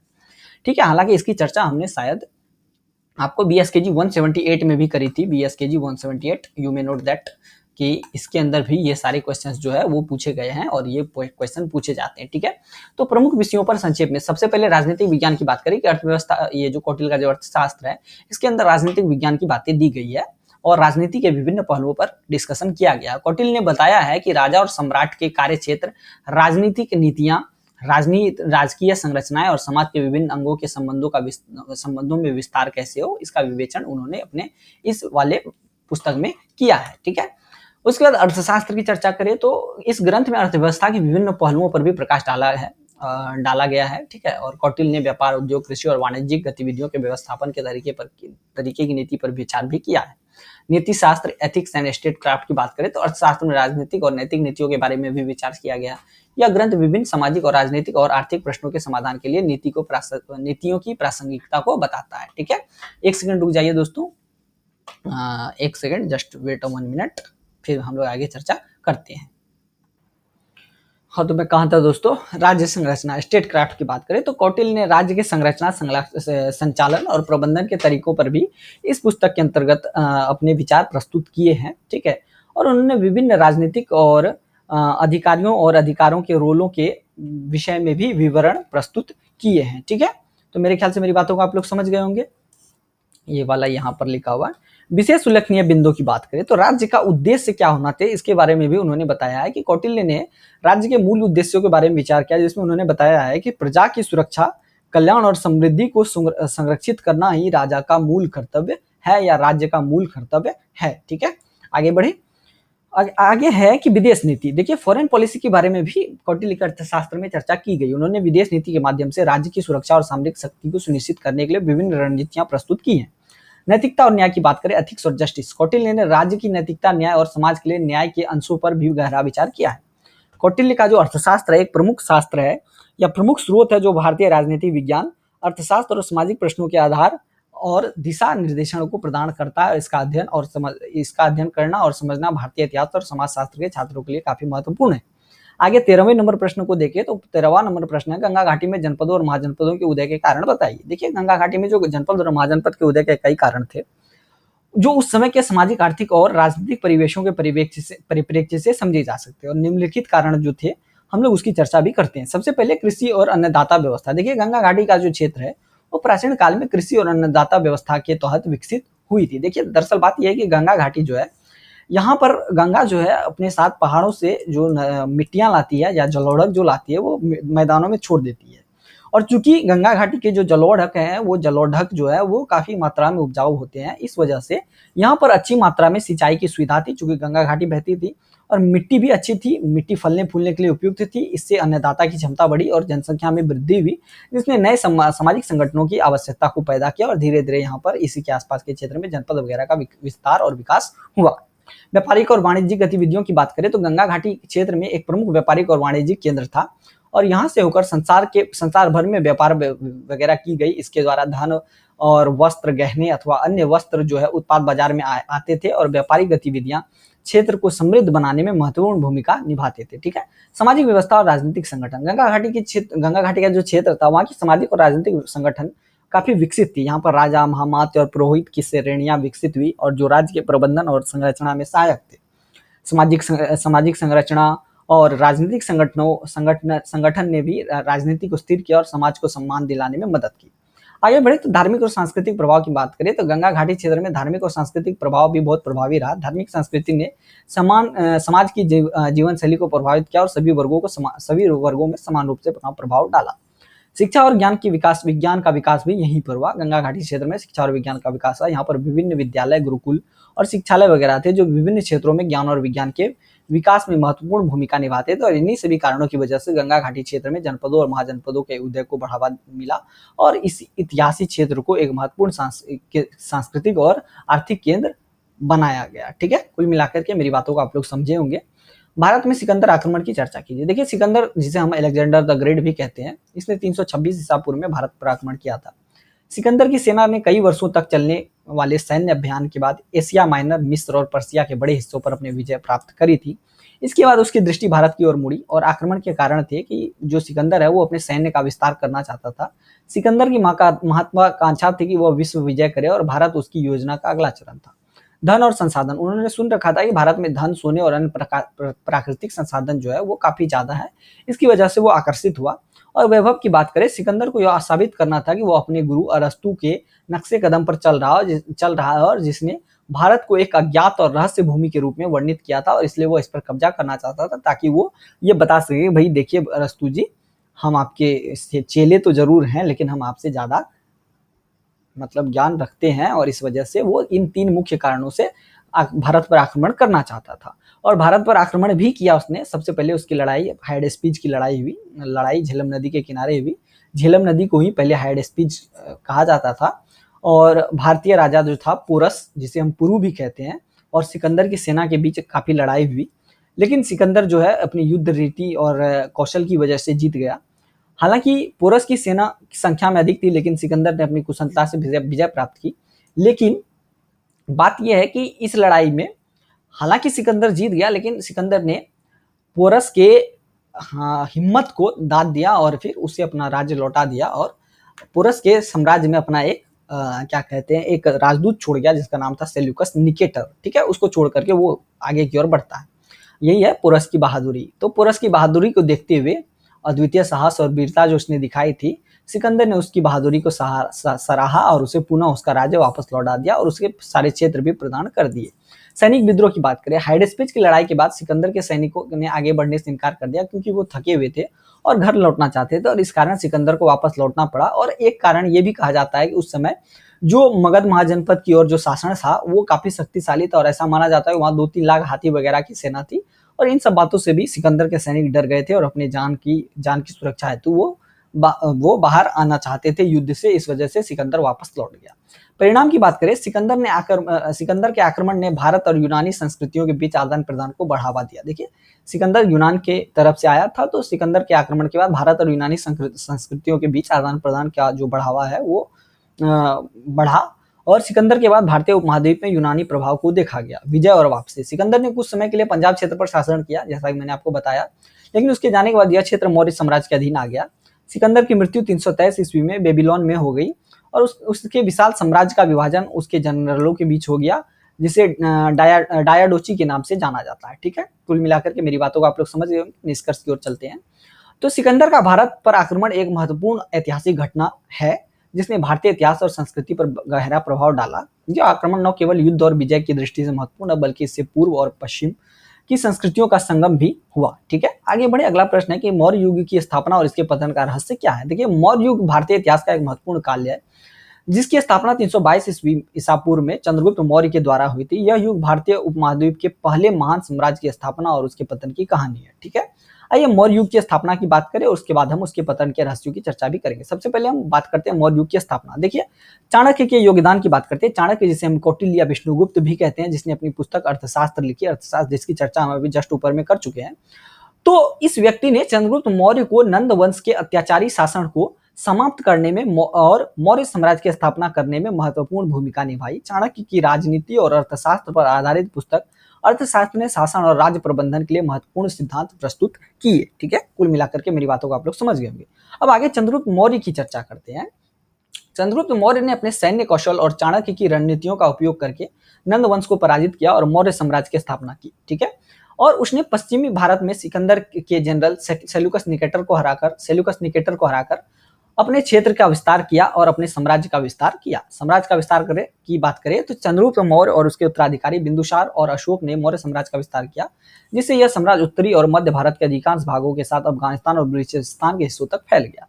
और मौर्य साम्राज्य का स्वर्ण युग तब आया जब अशोक महान का शासन काल था, और यह मौर्य साम्राज्य का स्वर्ण युग कहलाता। अशोक ने कलिंग युद्ध के बाद बौद्ध धर्म को अपनाया और अहिंसा तथा धर्म का प्रचार किया, और उसके शासनकाल में सामाजिक, सांस्कृतिक, धार्मिक और आर्थिक दृष्टि से मतलब साम्राज्य जो है वो उन्नत हुआ। अब मौर्य साम्राज्य की पतन की बात करते हैं। अशोक के जीवन काल तक तो सब कुछ ठीक था, लेकिन अशोक के मृत्यु के बाद जो मौर्य साम्राज्य है उसका पतन होना स्टार्ट हो गया। चलिए हम लोग उसकी चर्चा करते हैं। देखिए, अशोक के मृत्यु के बाद मौर्य साम्राज्य कमजोर पड़ने लगा, चूंकि जो अशोक के उत्तराधिकारी थे वो कमजोर थे और अक्षम थे, मतलब उतने ज्यादा अच्छे नहीं थे, और राज्य प्रशासन और सैन्य शक्ति में गिरावट आई। और चूंकि विभाजन और विद्रोह, देखिए चूंकि अशोक का साम्राज्य काफी फैल गया था, तो जाहिर सी बात है कि अशोक के जाने के बाद उसके उत्तराधिकारियों में जो भी उसके छोटे बड़े बेटे वगैरह थे, जो जनरल वगैरह थे, सेना वगैरह के जो जनरल वगैरह थे, उनमें लड़ाई वगैरह हुआ, विद्रोह हुआ, और इन सभी क्षेत्रीय विद्रोह की वजह से क्या हुआ कि साम्राज्य विभिन्न हिस्सों में बट गया। साम्राज्य जो है वो विभिन्न हिस्सों में बटा और स्थानीय शासकों ने अपनी अपनी स्वतंत्रता घोषित करी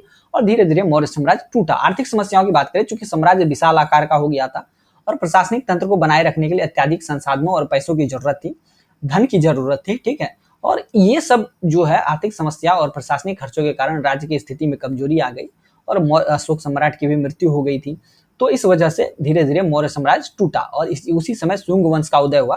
मौर्य साम्राज्य का पतन अंतिम रूप से तब हुआ जब अंतिम मौर्य शासक बृहद्रथ की हत्या उसके सेनापति पुष्यमित्र शुंग ने 185 ईसा पूर्व में की, और इसके बाद शुंग वंश ने मौर्य साम्राज्य के बचे हुए हिस्से पर शासन करना शुरू कर दिया। ठीक है, आगे बढ़े, आगे चर्चा करते हैं। निष्कर्ष की बात करें हम तो मौर्य साम्राज्य की स्थापना चंद्रगुप्त मौर्य और चाणक्य की असाधारण राजनीतिक और सैन्य कौशल का परिणाम थी। ठीक है, और उसके बाद अशोक के शासन काल में साम्राज्य ने सांस्कृतिक और धार्मिक उन्नति की, लेकिन अशोक की मृत्यु के बाद कमजोर उत्तराधिकारियों, क्षेत्रीय विद्रोह, आर्थिक समस्याओं और आंतरिक संघर्षों ने साम्राज्य के पतन को तेज किया, और मौर्य युग का पतन भारतीय इतिहास में सत्ता के केंद्रीकरण और विखंडन की एक महत्वपूर्ण घटना है।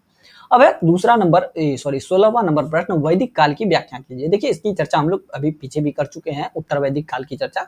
यहाँ पर स्टार्टिंग से हम लोग वैदिक काल की थोड़ी बहुत चर्चा कर लेते हैं और उत्तर वैदिक काल की भी चर्चा कर लेते हैं। देखिए, वैदिक काल भारतीय इतिहास का महत्वपूर्ण युग है, लगभग 1500 से 500 ईसा पूर्व तक विस्तृत है, 2 भागों में बटा हुआ है।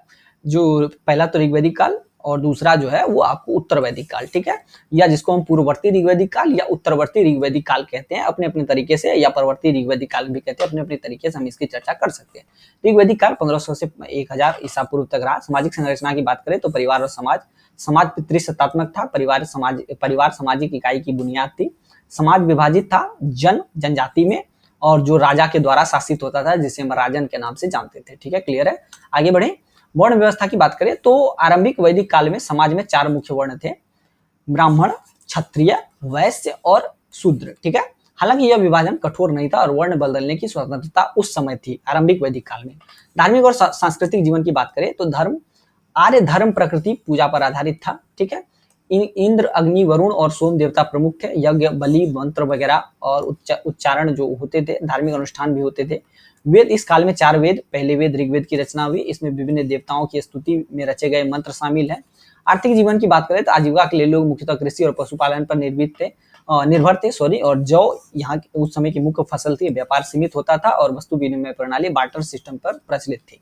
अब आगे बढ़े उत्तर वैदिक काल की चर्चा करें, उसमें सामाजिक संरचना की चर्चा करते हैं। चलिए, वर्ण व्यवस्था का विकास, ये थोड़ा टाइट हो गया, मतलब ये थोड़ा मजबूत हो गया और जाति व्यवस्था का उदय हो गया और सामाजिक गतिशीलता में कमी आ गई।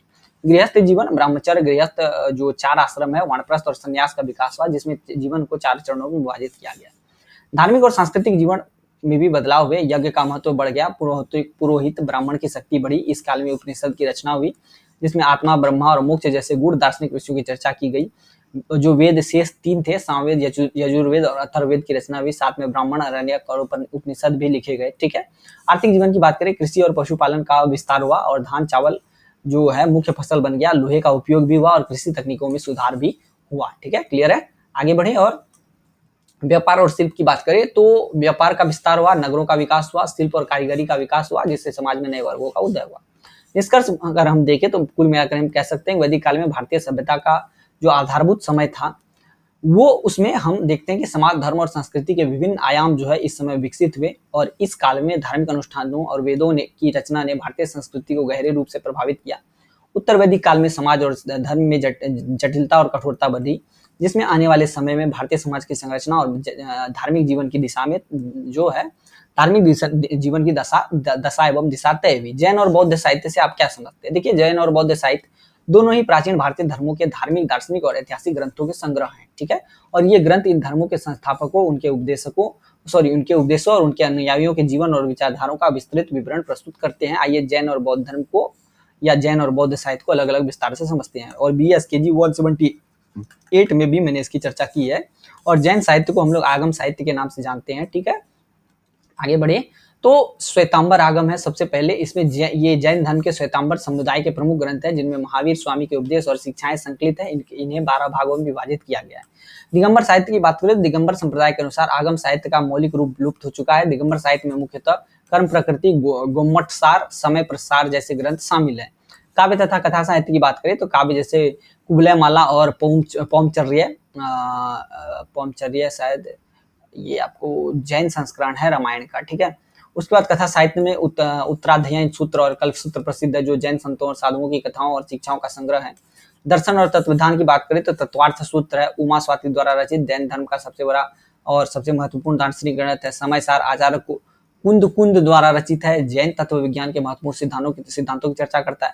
उसी तरीके से बौद्ध साहित्य की बात करें तो बौद्ध साहित्य को मूल रूप से त्रिपिटक की संज्ञा दी जाती है, 3 पिटक या 3 डलियों का समूह। ठीक है, आगे बढ़े तो सुत्त पिटक, विनय पिटक और अभिधम्म पिटक, ये 3 जो है आपको त्रिपिटक हैं।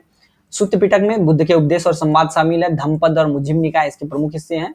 ठीक है, विनय पिटक में बौद्ध संघ के नियम और अनुशासन का संग्रह और अभिधम्म पिटक में बौद्ध धर्म और मनोविज्ञान का विश्लेषण है। महायान साहित्य, सूत्र साहित्य जो है महायान बौद्ध धर्म के प्रमुख ग्रंथों में सुद्धम, पुंडरीक सूत्र, लोटस सूत्र और विमल कीर्ति निदेश सूत्र शामिल है। तंत्र साहित्य में वज्रयान बौद्ध धर्म में तंत्र और मंत्र संबंधित ग्रंथ शामिल है, जैसे गृह समाज सूत्र। अन्य प्रमुख ग्रंथों की बात करें, जातक कथाएं, बुद्ध के पूर्व जन्म की कथा है, जिसमें नैतिक और धार्मिक शिक्षाएं शामिल है। धर्म ग्रंथों की बात करें, जिसमें धर्म संगनी और महावस्तु, जो बौद्ध धर्म के विकास और विस्तार का विवरण प्रस्तुत करते हैं। तो कुल मिलाकर के जैन और बौद्ध साहित्य दोनों ही धर्मों के धार्मिक और दार्शनिक विचारों का मूल स्रोत है। और इन ग्रंथों ने न केवल इन धर्मों के अनुयायियों का मार्गदर्शन प्रदान किया, बल्कि भारतीय साहित्य, दर्शन और संस्कृति को भी गहरे रूप से प्रभावित किया है। तो मेरे ख्याल से मेरी बातों को आप लोग समझ गए होंगे। और इन ग्रंथों ने न केवल धार्मिक शिक्षाओं की जानकारी हमें दी है, बल्कि उस समय के तत्कालीन इतिहास की भी जानकारी हमें दी है, उस समय के तत्कालीन समाज और संस्कृति की भी जानकारी हमें दी है। ठीक है, कुल मिलाकर के मेरी बातों को आप लोग समझ गए होंगे। आगे बढ़े तो सातवाहन संस्कृति के कला एवं साहित्य का वर्णन कीजिए। देखिए, सातवाहन संस्कृति भारतीय इतिहास का एक महत्वपूर्ण काल रहा है, जो लगभग 230 ईसा पूर्व से लेकर के 220 ईस्वी तक दक्षिण भारत में फैला हुआ था। सातवाहन वंश ने दक्षिण और मध्य भारत के बड़े हिस्से पर शासन किया और इस अवधि में कला, साहित्य और वास्तुकला में महत्वपूर्ण योगदान दिया। आइए हम इसकी चर्चा करते हैं। तो सातवाहन काल की जो कला है, सबसे पहले मूर्ति कला की बात करें तो सातवाहन के समय अमरावती की मूर्ति कला का विकास हुआ। सातवाहन कला की सबसे प्रसिद्ध कला अमरावती में विकसित हुई। यहाँ की मूर्ति कला में बौद्ध धर्म से संबंधित कथाएं और जीवन की विभिन्न घटनाओं को सुंदर रूप से उकेरा गया है। मूर्तियां शिल्प कला की बारीकी और सौंदर्य का उत्कृष्ट उदाहरण है। उसी तरीके से सांची और नागार्जुन कोंडा 2 स्थल जो है वो एक तरीके से सातवाहन वंशों द्वारा मतलब कि क्या कहते हैं बसाए गए। और यहाँ पर सातवाहन काल में उत्कृष्ट मूर्ति कला हमें देखने को मिलती है और यहाँ की मूर्तियां मुख्यतः बौद्ध के जीवन और जातक कहानियों पर आधारित है। ठीक है, तो आगे बढ़े। हालांकि मैं बहुत कष्ट में हूँ दोस्तों, उसके पीछे 2 रीज़न है। मेरे आँख में एक कीड़ा काट लिया है और 2 दिनों से मेरी एक आँख जो बाईं आँख है वो बंद है। ठीक है, और मैं आपको क्या बताऊँ, कील समझते हैं ना, काँटी, वो भी मेरे दाएँ पैर में घुस गई थी और इस वजह से मुझे जो है थोड़ी तकलीफ़ का सामना करना पड़ रहा है। एंड मैंने एंटी टेटनस का इंजेक्शन ले रखा है बाएँ हाथ में और इस वजह से मेरा बायाँ हाथ शायद उठ नहीं रहा है, मतलब दर्द कर रहा है।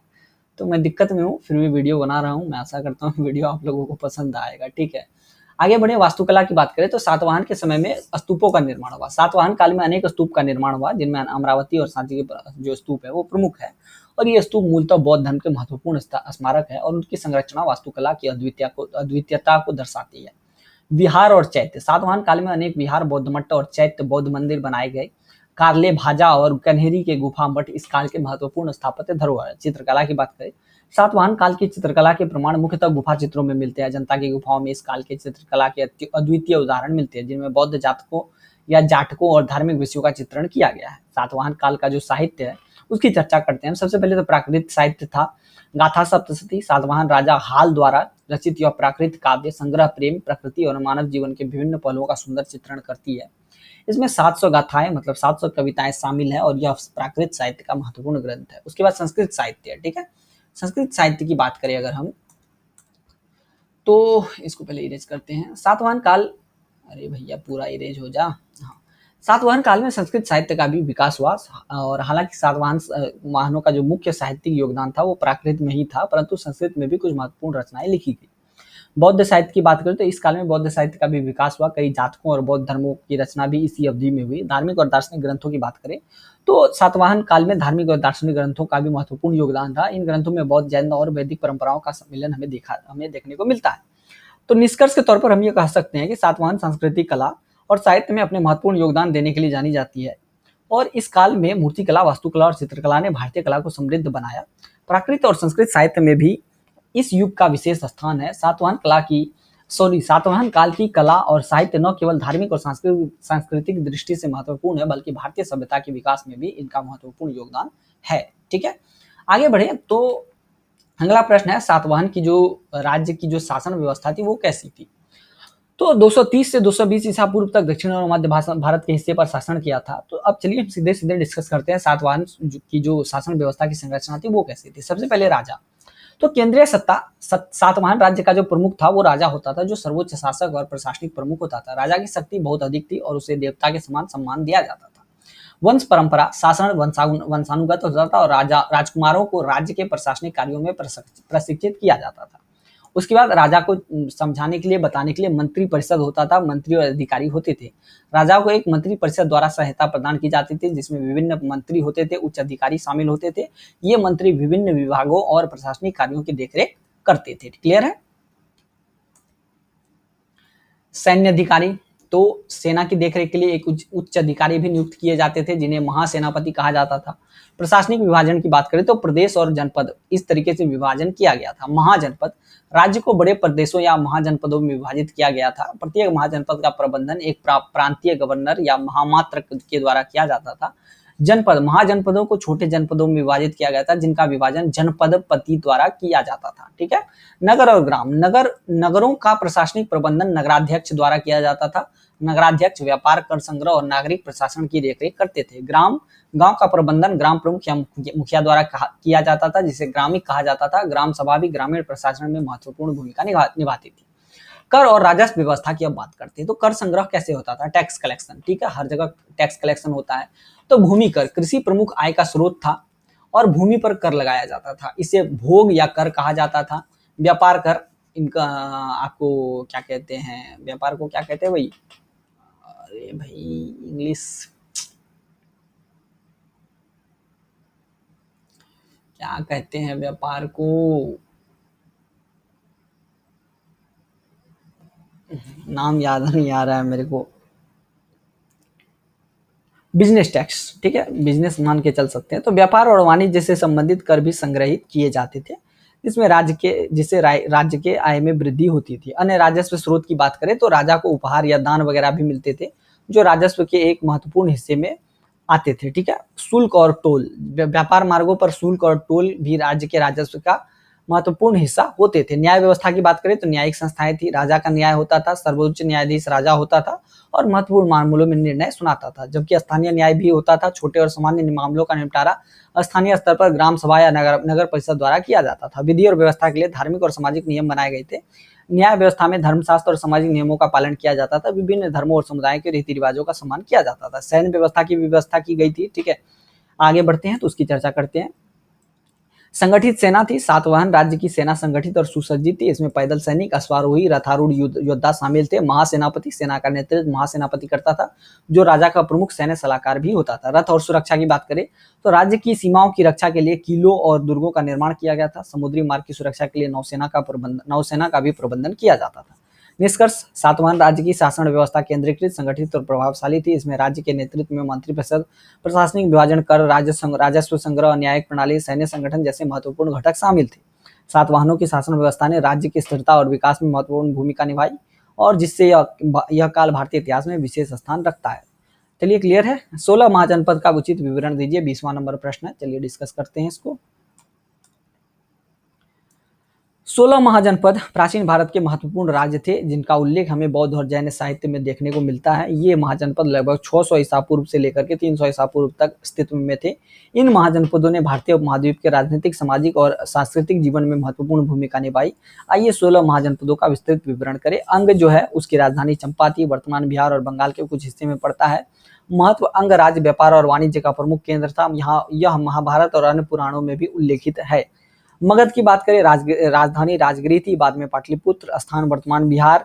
महत्व, मगध भारतीय इतिहास का एक प्रमुख राज्य था और मौर्य और गुप्त साम्राज्य की स्थापना यहीं से हुई थी। उसके बाद काशी, राजधानी वाराणसी। ठीक है, वर्तमान उत्तर प्रदेश में पड़ता है। काशी धार्मिक और सांस्कृतिक केंद्र था और वाराणसी आज भी हिंदू का महत्वपूर्ण धार्मिक स्थल है। उसके बाद कौशल है, जिसकी राजधानी श्रावस्ती थी, वर्तमान उत्तर प्रदेश में पड़ता है। कौशल का उत्तर वैदिक काल में महत्वपूर्ण धार्मिक और सांस्कृतिक योगदान था। उसके बाद वज्जी या जिसे हम वृज्जी कहते हैं, राजधानी वैशाली, वर्तमान बिहार में महत्वपूर्ण एक गणराज्य था और वैशाली जैन धर्म का प्रमुख केंद्र था। मल्ल, राजधानी कुशीनगर या पावा, स्थान वर्तमान उत्तर प्रदेश और बिहार है। ठीक है, मल्ल एक गणराज्य था और बुद्ध के निर्माण स्थल कुशीनगर में था। ठीक है, उसके बाद चेदी या छेदी जिसको बोलते हैं, राजधानी सुक्तिमती, स्थान जो है वर्तमान मध्य प्रदेश। महत्व था, चेदी स्वराज्य महाभारत में महत्वपूर्ण भूमिका निभाता। वस्तु या वस्त, राजधानी कौशाम्बी। ठीक है, वर्तमान उत्तर प्रदेश में पड़ता है। वस्तु राज्य, व्यापार और संस्कृति का प्रमुख केंद्र था। वंग या वग और राजधानी ज्ञात नहीं है, वर्तमान बंगाल में, और वंग राज्य समुद्री व्यापार के लिए प्रसिद्ध था। ठीक है, 9 नंबर तक हम लोग डिस्कस कर चुके हैं। कुरु राजधानी इंद्रप्रस्थ, वर्तमान दिल्ली के पास, स्थानीय जो है वर्तमान हरियाणा और दिल्ली। कुरु राज्य महाभारत का महत्वपूर्ण राज्य था। पंचाल, राजधानी अहिछत्र और काम्पिल्य, स्थान वर्तमान उत्तर प्रदेश। पांचाल राज्य महाभारत में द्रौपदी के राज्य के रूप में प्रसिद्ध है। उसके बाद है मत्स्य, राजधानी विराटनगर और स्थान वर्तमान राजस्थान। और महत्व, मत्स्य राज्य महाभारत में पांडवों के अज्ञातवास का स्थान था। उसके बाद 13वां नंबर है सूरसेन। ठीक है, चलिए सूरसेन तो राजधानी मथुरा, वर्तमान उत्तर प्रदेश में पड़ता है। मथुरा भगवान कृष्ण का जन्म स्थान है और सूरसेन राज्य महत्वपूर्ण धार्मिक केंद्र था। उसके बाद अस्मक, राजधानी प्रतिष्ठान या पैठान जिसको कहते हैं, वर्तमान महाराष्ट्र में पड़ता है और महत्व, अस्मक राज्य दक्षिण भारत का एकमात्र महाजनपद था और महत्वपूर्ण व्यापारिक केंद्र था। अवंती, राजधानी उज्जैन और माहिष्मती और स्थान वर्तमान मध्य प्रदेश। महत्व, अवंती राज्य मालवा क्षेत्र में स्थित था और उज्जैन प्रमुख व्यापारिक और सांस्कृतिक केंद्र था। 16वां नंबर गांधार, राजधानी तक्षशिला।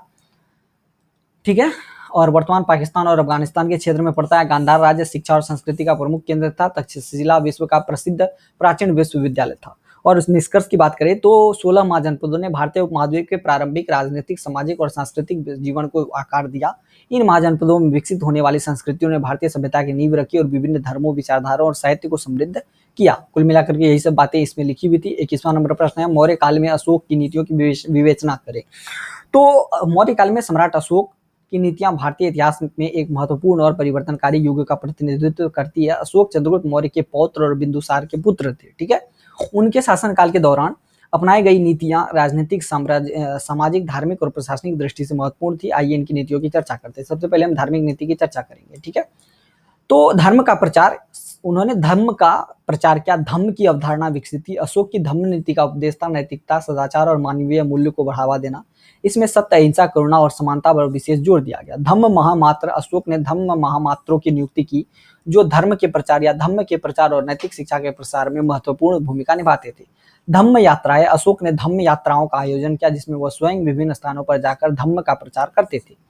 और अशोक ने बौद्ध धर्म का संरक्षण दिया, बौद्ध धर्म का समर्थन किया। अशोक ने बौद्ध धर्म को विशेष संरक्षण दिया। उन्होंने बौद्ध संघों की आर्थिक सहायता की और अनेक स्तूपों और विहारों का निर्माण करवाया। बौद्ध धर्म का प्रसार भी किया। अशोक धर्म में बौद्ध के प्रसार के लिए अपने पुत्र महेंद्र और पुत्री संघमित्रा को श्रीलंका भेजा। इसके अलावा उन्होंने पश्चिमी एशिया और दक्षिण पूर्व एशिया में भी बौद्ध धर्म के प्रचार के लिए अपने दूत भेजे। अब चलिए उनकी प्रशासनिक नीतियों की चर्चा करते हैं। तो केंद्रीयकृत प्रशासन था। देखिए उन्होंने अपने साम्राज्य में राज्यपालों की नियुक्ति की थी। अशोक ने अपने विशाल साम्राज्य को प्रांतों में विभाजित किया और प्रत्येक प्रांत में राज्यपालों की नियुक्ति की। ये राज्यपाल केंद्रीय सरकार के प्रतिनिधि के रूप में कार्य करते थे। न्यायिक प्रणाली की बात करें, अशोक ने न्यायिक प्रणाली में सुधार किए और न्यायाधीशों की नियुक्ति की। उन्होंने धम्म के आधार पर न्यायिक प्रक्रिया को सरल और नैतिक बनाने पर जोर दिया। सार्वजनिक कल्याण की बात करें तो उन्होंने सार्वजनिक कार्य किए, जैसे कि उन्होंने सड़क और पुलों का निर्माण किया, कुएं और तालाबों की खुदाई, धर्मशालाओं की स्थापना की। चिकित्सा सेवा की बात करें, अशोक ने मानव और पशुओं के लिए मुफ्त चिकित्सा सुविधा उपलब्ध कराई। उन्होंने औषधीय पौधों के बागों की स्थापना की और चिकित्सा सुविधाओं का विस्तार किया। सैन्य नीति की बात करें तो अहिंसा और युद्ध त्याग किया था उन्होंने। ये जो अशोक थे, इन्होंने केवल एक बार कलिंग युद्ध किया था और अशोक के शासनकाल की सबसे महत्वपूर्ण घटना कलिंग युद्ध थी। इस युद्ध के परिणाम स्वरूप अशोक ने युद्ध को ही त्याग दिया था और उसके बाद अहिंसा की नीति अपनाई थी। युद्ध त्याग, अशोक ने कलिंग युद्ध के बाद युद्ध को त्यागा और उसके बाद आपको बौद्ध धर्म को अपनाया और अपने राज्य का विस्तार अहिंसक और शांतिपूर्ण नीतियों के शांतिपूर्ण उपायों से करने का संकल्प लिया। सामाजिक नीति की बात करें तो समानता और जाति पाति का उन्मूलन, सामाजिक सुधार अशोक ने किए। जाति पाति और भेदभाव को समाप्त करने के लिए अनेक उपाय किए। उन्होंने सभी वर्गों और जातियों के लोगों के प्रति समानता और सहिष्णुता का संदेश जो है वो दिया। महिला अधिकारों में भी उन्होंने वृद्धि की, रक्षा और उनके सम्मान की नीति अपनाई और उन्होंने महिलाओं के लिए विशेष सुविधाओं का ऐलान किया और सुरक्षा भी उन्होंने प्रदान करी। धर्मादेश, अशोक के शिलालेख और स्तंभलेख, धर्मादेश की बात कर लेते हैं थोड़ा बहुत, ठीक है। तो शिलालेख और स्तंभलेख, कई सारे जगहों पर इनके शिलालेख और स्तंभलेख मिले हैं और इन्होंने अशोक ने अपने धर्मादेश को शिलालेखों और स्तंभलेखों पर खुदवाया, जो भारत के विभिन्न हिस्सों में पाए जाते हैं। इनमें से प्रमुख है लोरिया, उसके बाद नंदनगढ़, सांची, सारनाथ और दिल्ली के महरौली में स्थित स्तंभलेख। धर्मादेशों का उद्देश्य था कि अशोक के धर्म का प्रचार करना, उसके बाद नैतिकता और सदाचार को बढ़ावा देना और जनता को प्रशासनिक नीतियों की जानकारी देना। देखिए निष्कर्ष पर आते हैं तो अशोक की नीतियां मौर्य साम्राज्य को स्थायित्व, समृद्ध और नैतिकता के नए आयाम प्रदान करती है। उनकी धार्मिक नीति ने बौद्ध धर्म के प्रसार में महत्वपूर्ण भूमिका निभाई, जबकि प्रशासनिक और सामाजिक सुधारों ने साम्राज्य की आंतरिक संरचना को मजबूत किया। अशोक की नीतियां आज भी नैतिक शासन और सार्वजनिक कल्याण के प्रतीक के रूप में सम्मानित की जाती है। 22 नंबर क्वेश्चन है कि अशोक के धर्म की जो मुख्य विशेषता क्या है, अशोक को इस नीति को बनाने की क्या आवश्यकता महसूस हुई। तो देखिए अशोक के धर्म की महत्वपूर्ण विशेषता और इसे बनाने की जो आवश्यकता विवेचन हम कर लेते हैं। मोबाइल का नोटिफिकेशन बज गया, शायद 12 या 1 बज गया होगा रात, इस वजह से। अशोक के धर्म की महत्वपूर्ण विशेषताओं की बात करते हैं। देखिए अहिंसा, सबसे पहली बात की इन्होंने अहिंसा का प्रचार किया और अहिंसा का पालन करने की शिक्षा दी। न केवल मनुष्यों के प्रति बल्कि सभी जीवित प्राणियों के प्रति इन्होंने कहा कि भैया अहिंसा का रास्ता अपनाए और किसी जीवित जंतु वगैरह को मारे नहीं। प्रभाव, कलिंग युद्ध के बाद अशोक ने अहिंसा को अपने धर्म का प्रमुख अंग बनाया। सदाचार, शील की इन्होंने शिक्षा दी लोगों को, नैतिक जीवन जीने की प्रेरणा दी जिसमें सत्य, करुणा और प्रेम जैसे गुणों का पालन शामिल हो। अनुशासन, सदाचार के पालन हेतु नैतिक अनुशासन को प्रोत्साहित किया। सामाजिक कल्याण, अस्पताल, सड़क, जलाशय, वृक्षारोपण जैसे जनहित के कार्य किए। समानता की बात करें तो जाति, पंथ और वर्ग में भेदभाव मिटाने की कोशिश की और सभी के प्रति समान व्यवहार की कोशिश की। धर्म सहिष्णुता की बात करें तो धार्मिक स्वतंत्रता प्रदान की, सभी धर्मों का सम्मान किया, सहिष्णुता दी, जिसमें से कि बौद्ध धर्म के साथ साथ अन्य धर्मों को भी इन्होंने महत्व दिया। धर्म प्रचार, धम्म महामात्रों की नियुक्ति की, जो धर्म का प्रचार करते थे और धार्मिक सहिष्णुता को बढ़ावा देते थे।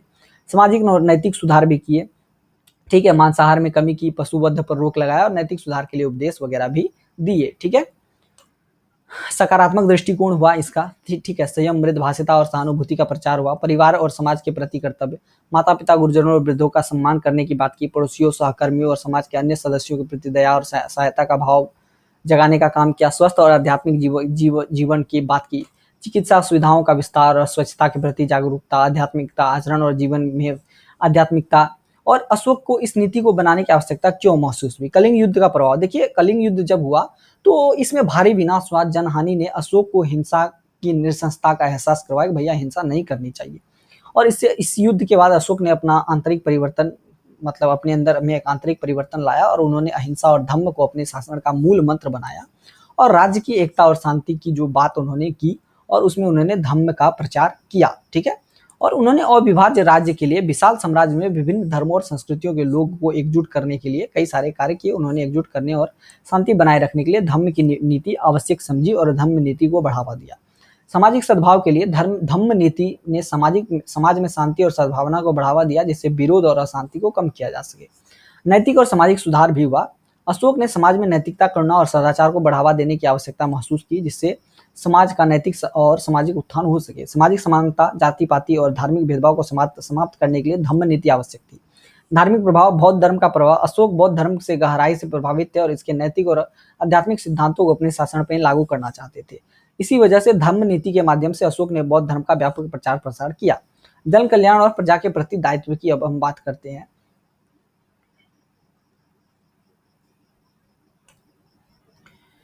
तो प्रजा की भलाई के लिए अशोक ने अपने प्रजा की भलाई और राज्य के कल्याण को प्राथमिकता दी। धम्म नीति ने प्रजा को नैतिक और सामाजिक कल्याण को सुनिश्चित किया। प्रजा के नैतिक और सामाजिक कल्याण को सुनिश्चित किया।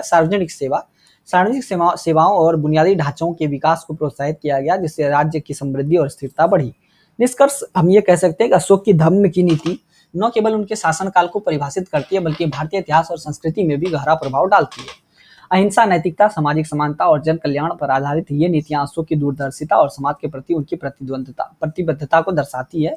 इन नीतियों ने उनके राज्य को स्थिरता और शांति प्रदान की और समृद्धि प्रदान की और उन्होंने उन्हें इतिहास में एक महान शासक के रूप में स्थापित किया। आर्यों का आक्रमण एक मिथक है या यथार्थ, इसकी चर्चा कीजिए। देखिए, ऋग्वैदिक काल में देखिए सिंधु घाटी सभ्यता के बाद आया ऋग्वैदिक काल, और सिंधु घाटी सभ्यता के लोग जो थे वो मूल रूप से भारतीय थे और ये 4 प्रजातियों के थे, मंगोलॉयड, एस्ट्रोलॉयड, उसके बाद नेग्रेटो और एक था प्रोटो एस्ट्रोलॉयड शायद। ठीक है, तो कहा जाता है कि ये आर्य लोग मध्य एशिया से आए और भारत में आकर के सिंधु घाटी सभ्यता के लोगों को मार दिया और फिर यहाँ पर अपना ऋग्वैदिक कालीन धर्म को स्थापित किया। तो ये सत्य है या नहीं, इसकी कोई मतलब अब तक कोई क्लैरिफिकेशन हम लोगों को मिल नहीं सकी है। यह विवादास्पद विषय है। यह अवधारणा मुख्यतः इस बात पर केंद्रित है कि आर्य नामक समूह भारत में आया और यहाँ की स्थानीय सभ्यता पर आक्रमण किया, और इस मुद्दे पर विचार विमर्श करते हुए हम दोनों पक्षों, मिथक और यथार्थ की चर्चा अभी करेंगे। ठीक है, देखिए सबसे पहले मिथक की बात करते हैं। देखिए, स्वदेशी थ्योरी कहती है कि स्थानीय उत्पत्ति। कुछ विद्वानों का मानना है कि आर्य भारत के ही मूल निवासी थे। उनका मानना है कि वे भारतीय उपमहाद्वीप में ही विकसित हुए और उनकी भाषा और संस्कृति यहीं पनपी। साहित्यिक प्रमाण की अगर बात करें तो ऋग्वेद और अन्य वैदिक साहित्य में आर्यों के आगमन का स्पष्ट प्रमाण नहीं मिलता है।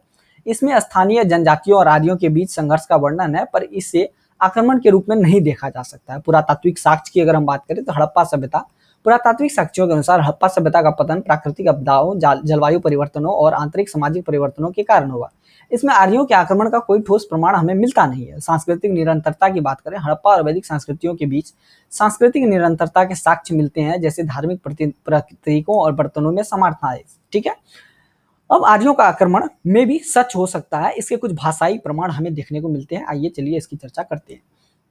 तो इंडो यूरोपीय भाषा परिवार। संस्कृत और अन्य इंडो यूरोपीय भाषाओं की समानता इस बात का संकेत देती है कि आर्य भारतीय उपमहाद्वीप के बाहर से आए थे। भाषाई विस्थापन, भाषाई विश्लेषण के आधार पर यह माना जाता है कि आर्य मध्य एशिया या यूरेशियन स्टेपी से आए। ये स्टेपी घास का मैदान है, और अपनी भाषा और संस्कृति को फैलाया। साहित्यिक साक्ष्य की बात करें तो ऋग्वेद में दस्यु और दास जैसे शब्दों का उल्लेख है, जो उन लोगों को दर्शाते हैं जो आर्य से भिन्न थे। यह संघर्ष और विजय का संकेत हो सकता है। पौराणिक कथाओं की बात करें तो पौराणिक कथाओं में आर्यों के आगमन और संघर्ष का वर्णन मिलता है, हालांकि इसे ऐतिहासिक साक्ष्य के रूप में स्वीकार करना कठिन है। उसके बाद अनुवांशिक अध्ययन की बात करें तो जेनेटिक रिसर्च की बात करें तो हाल के अनुवांशिक अनुसंधानों से यह पाया गया है कि भारतीय उपमहाद्वीप की जनसंख्या में यूरेशियन जेनेटिक मार्करों का मिश्रण है। यह सुझाव देता है कि बाहरी समूहों का आगमन हुआ था। तो कुल मिलाकर के अगर हम निष्कर्ष पर जाते हैं तो हम यह जानते हैं या यह समझ सकते हैं कि संभवतः आर्य का आगमन हुआ भी था या नहीं हुआ था। यह प्रश्न आज भी जटिल है और बहुआयामी है। एक और पुरातात्विक और साहित्यिक साक्ष्य यह संकेत करते हैं कि आर्यों का आगमन और स्थानीय संस्कृतियों के साथ उनका सम्मिश्रण एक धीमी और क्रमिक प्रक्रिया थी, जिसे आक्रमण कहना उचित नहीं हो सकता है। दूसरी ओर भाषाई और अनुवांशिक प्रमाण इस बात की ओर संकेत करते हैं कि भारतीय उपमहाद्वीप में बाहरी समूहों का आगमन हुआ और उन्होंने यहाँ की संस्कृतियों को प्रभावित किया। और इस विवाद का निष्कर्ष निकालना भी बहुत कठिन है, क्योंकि यह विभिन्न दृष्टिकोणों और साक्ष्यों पर निर्भर करता है।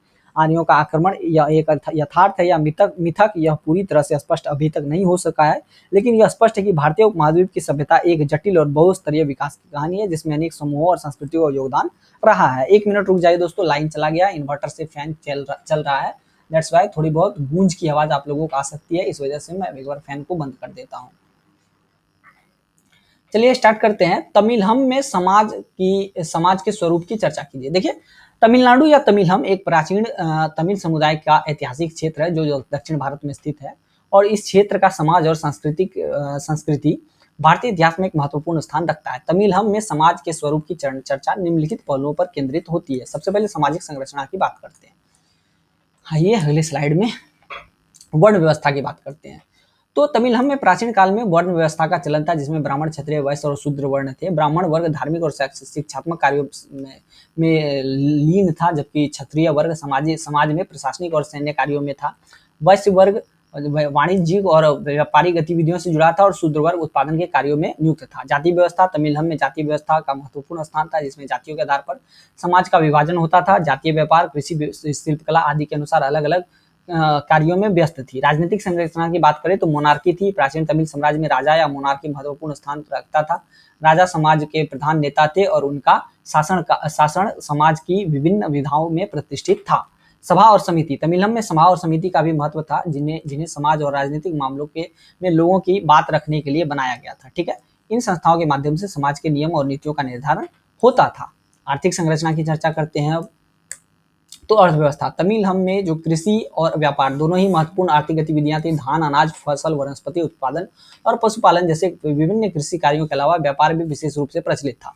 व्यापारिक संबंध की बात करें तो तमिलहम का व्यापार विभिन्न भागों से बाहरी वस्तुओं के आदान प्रदान पर निर्धारित था, जिससे समाज में व्यापारिक और आर्थिक व्यवस्था मजबूत होती है।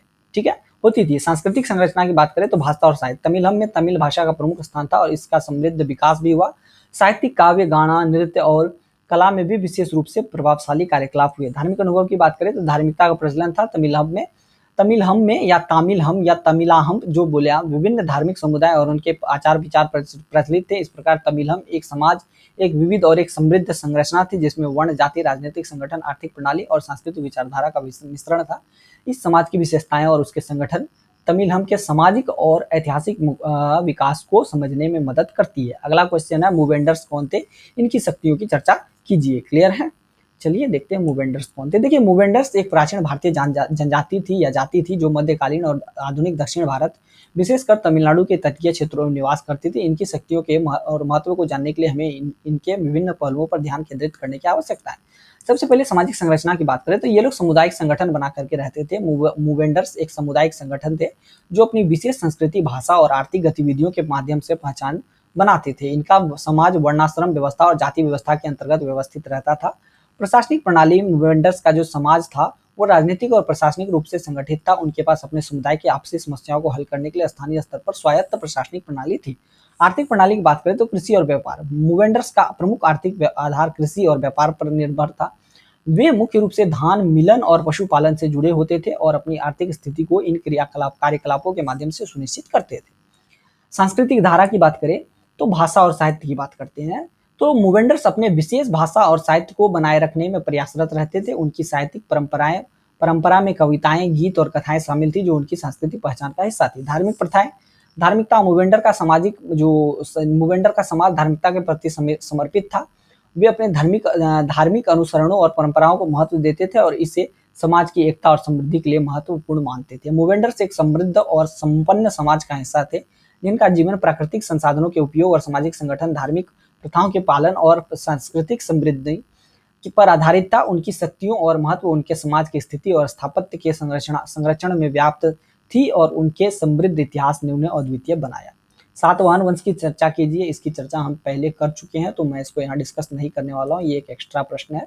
ठीक है, तो इसको आप लोग पढ़ लीजिएगा और ये स्लाइड जो आप लोगों को मिल जाएगा। बुद्ध के उपदेश की चर्चा कीजिए। ये वाले प्रश्नों को हम लोग देख लेते हैं। देखिए, बुद्ध के जो उपदेश हैं बौद्ध धर्म के मूल तत्वों और जीवन मार्ग को समझने में महत्वपूर्ण है। उनके उपदेशों का मुख्य उद्देश्य था मनुष्य को दुख से मुक्ति प्राप्त करने का मार्ग दिखाना। बुद्ध के जो उपदेश की कुछ मुख्य बातें निम्नलिखित है। चारित्रिक उपदेश, ठीक है।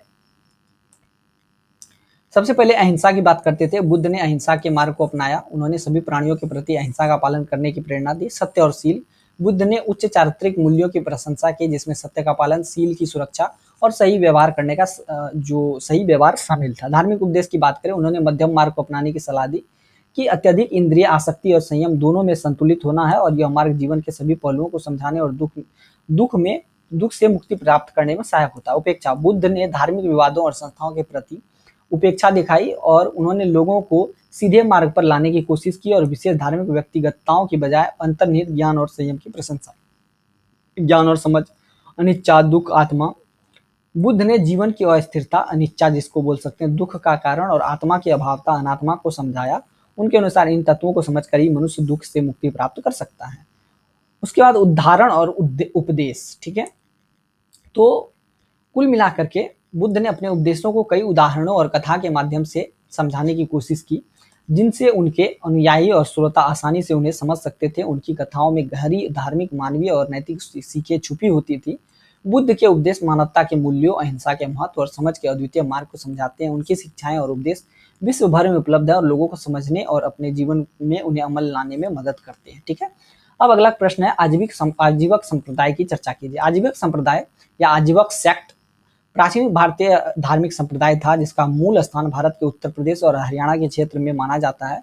इस संप्रदाय के प्रमुख विशेषताएं और उसकी चर्चा निम्नलिखित पहलुओं पर केंद्रित हो सकती है। संप्रदाय की उत्पत्ति और धार्मिक अध्यात्म। उत्पत्ति, आजीवक संप्रदाय की उत्पत्ति और स्थापना महर्षि जम्बुकेश्वर या जम्बू के नाम से जुड़ी है, जिनका माना जाता है कि वे इस संप्रदाय के संस्थापक थे। इस संप्रदाय में ध्यान और अध्ययन को महत्व दिया गया है। धार्मिक अध्यात्म की बात करें तो आजीवक संप्रदाय में मुख्य धार्मिक अध्यात्म का मुद्दा था, ठीक है, जिसमें मनन, ध्यान और धार्मिक ज्ञान प्राप्ति को बढ़ावा दिया गया। यह संप्रदाय व्यक्ति के अंदर विकास और आत्म समर्पण पर भी जोर देता था। सामाजिक संरचना और संस्कृति की बात करते हैं, चलिए। आजीवक संप्रदाय में सामाजिक संरचना में सामान्यतः संत, योगी और त्यागी व्यक्ति शामिल होते थे, जो अपने जीवन में संगीत, कला और ध्यान के माध्यम से धार्मिक आदेशों को प्रकट करते थे। संस्कृति, इस संप्रदाय में संस्कृति का विकास और प्रशंसा की जाती थी, विशेषकर संगीत, कविता और ध्यान के माध्यम से। आजीवक संप्रदाय ने भारतीय संस्कृति में भावनात्मक और आध्यात्मिक दृष्टिकोण को बढ़ावा दिया। दार्शनिक दृष्टिकोण की बात करें तो आजीवक संप्रदाय में दार्शनिक दृष्टिकोण का भी महत्वपूर्ण स्थान था, जिसमें व्यक्ति के आत्म संयम, ज्ञान और सांप्रदायिकता को समझाने का प्रयास किया गया था। समाज के संपर्क, आजीवक संप्रदाय अपने समय में समाज के विभिन्न पहलुओं में गहरी भावनाओं को उत्पन्न करने में सक्षम रहा। यह संप्रदाय धार्मिक संघर्ष और सामाजिक सुधार की दिशा में भी अपना योगदान दिया। आजीवक संप्रदाय भारतीय संस्कृति के एक महत्वपूर्ण हिस्से के रूप में माना जाता है, जिसमें ध्यान साधना और धार्मिक आदर्शों को समाज में फैलाया। इसका प्रभाव आज भी भारतीय धार्मिकता और सांस्कृतिक जीवन में महसूस होता है, ठीक है। क्लियर है? मेरी बातों को आप लोग समझ गए? आजीवक संप्रदाय की चर्चा कीजिए, चलिए, ठीक है। 28 प्रश्न कुल मिलाकर के हमने डिस्कस किए, और 28 प्रश्न के अंदर कुल मिलाकर के 40-45 प्रश्न हम लोगों ने डिस्कस कर लिए कुल 4 वीडियो सीरीज के अंदर। मैं आशा करता हूं कि इन वीडियो सीरीज को देख करके आप लोगों के एग्जामिनेशन अच्छे जाएंगे। जो भी इंपॉर्टेंट क्वेश्चंस वगैरह थे वो सब मैंने आप लोगों के लिए डिस्कस कर दिया है, ठीक है। क्लियर करते हैं इसको, और इससे हम लोग थोड़ा बाहर आते हैं, ठीक है। मैं आप लोगों को कुछ प्रीवियस क्वेश्चन आंसर्स दिखा देता हूँ। मैं इसको एक बार क्लोज करता हूँ, मैं आता हूँ फिर डाउनलोड्स। मैंने डाउनलोड किया था, ये डॉक्यूमेंट्स में होगा शायद, डॉक्यूमेंट्स BHIC 101 एंड BHIC 131, ठीक है। तो 2 प्रश्न पत्र मैंने प्रीवियस ईयर्स के निकाले हैं, और इसकी चर्चा हम लोग करते हैं। इसकी चर्चा करने के बाद आप समझ जाएंगे कि मेरी बातों को आप लोग कितना समझे, कितना नहीं समझे। प्राचीन भारतीय इतिहास के पुनर्निर्माण के मुख्य स्रोत, तो इसकी चर्चा हम लोग फर्स्ट वीडियो सेशन में कर चुके हैं। प्राग इतिहास की परिभाषा, इसकी भी चर्चा हम लोग कर चुके हैं सेकंड वीडियो सेशन में शायद। नवपाषाण संस्कृति, इन सभी की चर्चा हम लोग विस्तार पूर्वक पहले ही कर चुके हैं, तो मुझे यहाँ बताने की आवश्यकता नहीं है, ठीक है। लोहे का उद्भव, इसकी चर्चा कर चुके हैं। बुद्ध के उपदेश की चर्चा अभी तुरंत हमने की। आजीवक संप्रदाय की चर्चा की, सिकंदर का सिकंदर का भारत आक्रमण, इसकी भी चर्चा हमने की। हड़प्पा सभ्यता के भौगोलिक विस्तार की चर्चा पहले ही कर चुके थे हम लोग। उत्तर वैदिक काल की अर्थव्यवस्था की चर्चा आज अभी हमने थोड़ी देर पहले करी है, ठीक है। तो इन सभी प्रश्नों के उत्तर हम लोगों ने कर लिया डिस्कस। आगे चलते हैं। उत्तर वैदिक काल की अर्थव्यवस्था, ये तो भाई बता ही दिया। छठी शताब्दी में बौद्ध धर्म और जैन धर्म की उत्पत्ति के कारणों की चर्चा कीजिए, हमने आज डिस्कस किया। निम्नलिखित में किन्हीं दो प्रश्नों के उत्तर दीजिए। छठी शताब्दी बीसी में जनपद और महाजनपद, इसकी भी चर्चा आज हमने की। मगध के उदय के कारण, मगध साम्राज्य का जो उदय हुआ कैसे हुआ। अशोक का जो धम्म था उसकी भी चर्चा हमने की। मेगास्थनीज के इंडिका की चर्चा मैंने नहीं की है, दैट्स व्हाई मैं इसको यहाँ पर कंसीडर नहीं करूंगा। इसको क्लियर करता हूँ। एक बार यहाँ से आगे बढ़े थोड़ा। ये वाला तो ऐसे ऐसे करके देखना है ना। अरे भैया ये क्या हो गया। हाँ, ओह क्वेश्चन तो इधर है भाई। फर्स्ट, प्राचीन भारतीय इतिहास के पुनर्निर्माण के लिए साहित्यिक स्रोतों की चर्चा फर्स्ट वीडियो सेशन में हो चुकी है, इसको चर्चा करने की आवश्यकता नहीं है। परिपक्व हड़प्पा सभ्यता या हड़प्पा चरण को परिभाषित कीजिए। आरंभिक वैदिक काल के मुख्य स्रोत क्या है। आरंभिक वैदिक समाज सामंतवादी था, इसकी भी चर्चा हम लोगों ने कर ली है, तो इसको बताना मैं जरूरी नहीं समझता हूँ। हड़प्पा सभ्यता का भौगोलिक विस्तार डिस्कस हमने कर लिया। मध्य पाषाण काल की पाषाण कला, गंगा घाटी में शहरीकरण के उद्भव और लोहे की भूमिका, ये कर लिए हम लोगों ने।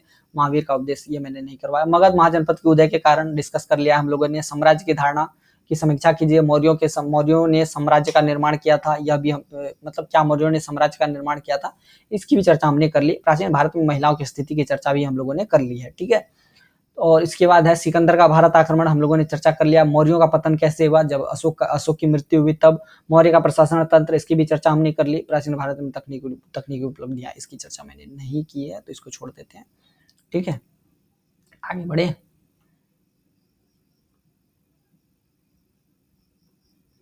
अब ये बीच में आ गया, चलिए इसको क्लियर कर देते हैं। पहले दो पर चर्चा करनी है, तो उत्तर वैदिक चरण पर चर्चा करनी है। तो उत्तर वैदिक चरण की चर्चा हमने आज की है, ठीक है।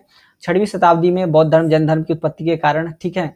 उसके बाद सिकंदर का भारत पर आक्रमण, इसकी चर्चा हम लोगों ने कर ली है, ठीक है। कुल मिलाकर के घुमा फिरा के वही क्वेश्चन पूछा जा रहा है भैया, तो याद रखिएगा कि क्वेश्चन रिपीट होंगे, और जो मैं बता रहा हूँ मे भी इससे क्वेश्चन काफी सारे आ सकते हैं, ठीक है। मौर्य के प्रशासन तंत्र की चर्चा कर लिए हम लोग, ठीक है। उसके बाद प्राचीन भारत में महिलाओं की स्थिति चर्चा कर चुके हैं। जनपद जनपद चर्चा कर चुके हैं। मौर्यों की अर्थव्यवस्था चर्चा हो चुकी है। मौर्यों के अंतर्गत साम्राज्य निर्माण, अशोक के धर्म, इन सब की चर्चा हो चुकी है भैया। तो अगर आपसे प्रश्न पूछा जाता है तो आप लोग अच्छे से उत्तर दे करके आइएगा, नहीं तो आप लोग घाटे में रहिएगा। प्राचीन भारतीय इतिहास के पुनर्निर्माण के महत्वपूर्ण साहित्यिक स्रोतों की चर्चा कर चुके हैं, डिस्कस हम लोग। हड़प्पा सभ्यता के विस्तार और आवास के स्वरूपों की चर्चा कर चुके हैं हम लोग, ठीक है। उसके बाद प्रारंभिक वैदिक ऋग्वैदिक युग की अर्थव्यवस्था एवं समाज की विशेषताओं की चर्चा। 6वीं शताब्दी बीसी के दौरान बौद्ध धर्म और जैन धर्म के उद्भव पर प्रकाश डालिए। ये वाला प्रश्न भी आई है, मे भी इस बार भी पूछा जा सकता है। मौर्य प्रशासन की प्रमुख विशेषता। प्राचीन भारत की चिकित्सा पर निबंध लिखिए। प्रारंभिक भारत में महिलाओं की स्थिति की जांच कीजिए। तो ये सब प्रश्न जो है आपसे पूछे जा सकते हैं। तो घुरा फिरा करके घूम फिर के वही क्वेश्चन पूछा जा रहा है, ठीक है। तो आप लोग रेडी रहिएगा, इससे क्वेश्चन आ सकते हैं। भारत में पुरा पाषाण संस्कृति, इसकी चर्चा हो सकती है, हमने की है। मौर्य कला वास्तुकला चर्चा कर लिए हैं। बौद्ध अशोक के धर्म की चर्चा कर चुके हैं हम लोग। एरियन कैंडी केस की चर्चा नहीं की है मैंने, इसको छोड़ता हूं मैं, ठीक है।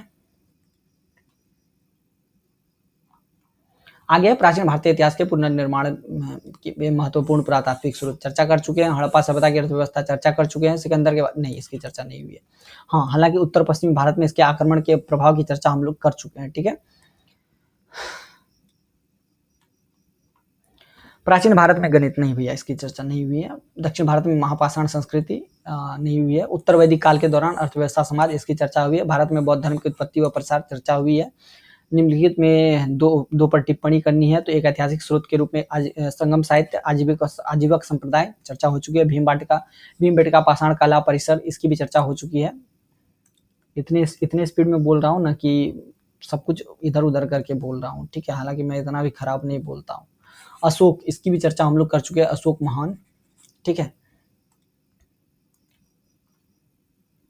तो इस तरीके से BHIC ये था 131, क्या 101 था ये। तो अगला है BHIC 131, इसका भी देख लेते हैं हम लोग, थोड़ा इंपॉर्टेंट क्वेश्चन। प्राचीन भारतीय इतिहास के स्रोतों के रूप में बौद्ध और जैन साहित्यों की चर्चा कीजिए। ये भी प्रश्न हम लोग फर्स्ट वीडियो सेशन में कर चुके हैं। हड़प्पा सभ्यता के पतन के विभिन्न सिद्धांत, कैसे खत्म हुआ, इसकी चर्चा। उत्तर वैदिक अर्थव्यवस्था की मुख्य विशेषताएं आज हमने डिस्कस करी है, तो भैया बताने की आवश्यकता नहीं है। 2 पर टिप्पणी, भारतीय इतिहास पर प्रमुख भौगोलिक प्रभाव, नहीं इसको डिस्कस नहीं किया है। कश्मीर घाटी में नवपाषाण संस्कृति चर्चा की है। बुर्जहोम गुफ कराल की चर्चा, आर्यों का आक्रमण एक मिथक और वास्तविकता आज ही चर्चा की है। दक्षिण भारत में लौह युग ने इसकी चर्चा नहीं की है, ठीक है।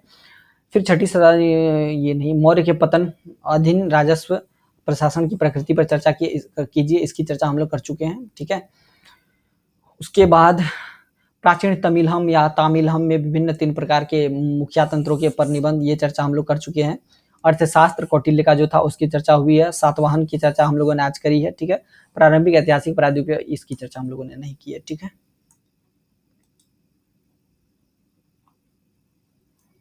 आगे आता है प्राचीन भारतीय, भैया क्या है, इतिहास में जीवन वृत्तांत, कविता, नाटक, इसकी चर्चा कर चुके हैं। भारतीय उपमहाद्वीप के विभिन्न क्षेत्रों में नवपाषाण संस्कृतियों की चर्चा, हड़प्पा सभ्यता के उद्भव की चर्चा, ये भी हम लोग कर चुके हैं, तो भैया बताने की आवश्यकता नहीं है। उसके बाद मध्य पाषाण युग की चर्चा हो चुकी है, बताने की आवश्यकता नहीं है। हड़प्पा सभ्यता का धर्म और धार्मिक प्रथाएं चर्चा कर चुके हैं। प्रारंभिक वैदिक अर्थव्यवस्था हो चुकी है। चित्रित, नहीं इसकी चर्चा नहीं हुई है। ये पोर्ट्रेट, ये चित्रित पीजीडब्ल्यू है, पोर्ट्रेट ग्रेवेयर शायद यही है। बुद्ध के मुख्य शिक्षाओं की चर्चा आज कर चुके हैं। भारत में अलेक्जेंडर जो सिकंदर का आक्रमण था उसका क्या प्रभाव पड़ा, आज चर्चा की है। मौर्य के दिन अर्थव्यवस्था और समाज पर निबंध, इसकी भी चर्चा आज की है। निम्नलिखित में से 2 पर टिप्पणी, महाजनपद की चर्चा की है। सातवाहन की चर्चा की है। प्राचीन तमिलहम, तमिल के जो 5 हम लोग पर्यावरणीय क्षेत्र है, इसकी भी चर्चा हम लोगों ने आज करी है, ठीक है। आगे बढ़ते हैं। मौर्य काल के पश्चात भारत ने ये वाला डिस्कस नहीं किया, ठीक है। आगे है प्राचीन भारतीय इतिहास के स्रोत के रूप में पुरातत्व विज्ञान का आलोचनात्मक चर्चा, हड़प्पा सभ्यता के भौगोलिक विस्तार की चर्चा, प्रारंभिक वैदिक राजतंत्र, ये सब हम लोग डिस्कस कर चुके हैं, ठीक है।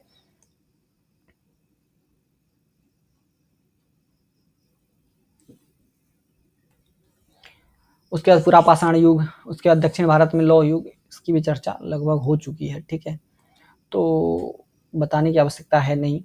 मौर्य काल के पूर्व में महाजनपदों के समय में होने वाले आर्थिक परिवर्तन हो चुका है। अलेक्जेंडर सिकंदर के आक्रमण का प्रभाव, प्राचीन तमिलहम राजनीतिक समाज की चर्चा हो चुकी है। डिस्कशन हो चुका है भाई, क्या बताएं, किस्मत अपनी गलती पर गलती बताए जा रहे हैं। मौर्य राज्य की अवधारणा डिस्कस कर चुके हैं। मौर्य काल के बाद दक्कन क्षेत्र में तोल, ये वाला नहीं हो चुका है। तमिल वीर कविताएं, इसकी हो चुकी है। तमिल साहित्य की चर्चा हमने की है, तो इसी के अंदर तमिल वीर कविताएं भी आएंगी, ठीक है। इसके बाद आगे बढ़े। प्राचीन भारतीय इतिहास के पुनर्निर्माण के स्रोत, सिक्के, अभिलेख की चर्चा हो चुकी है। भारत की पुरापाषाणीय संस्कृति की मुख्य विशेषता हो चुकी है। हड़प्पा सभ्यता के लोगों के समाज और धर्म के पर चर्चा हो चुकी है।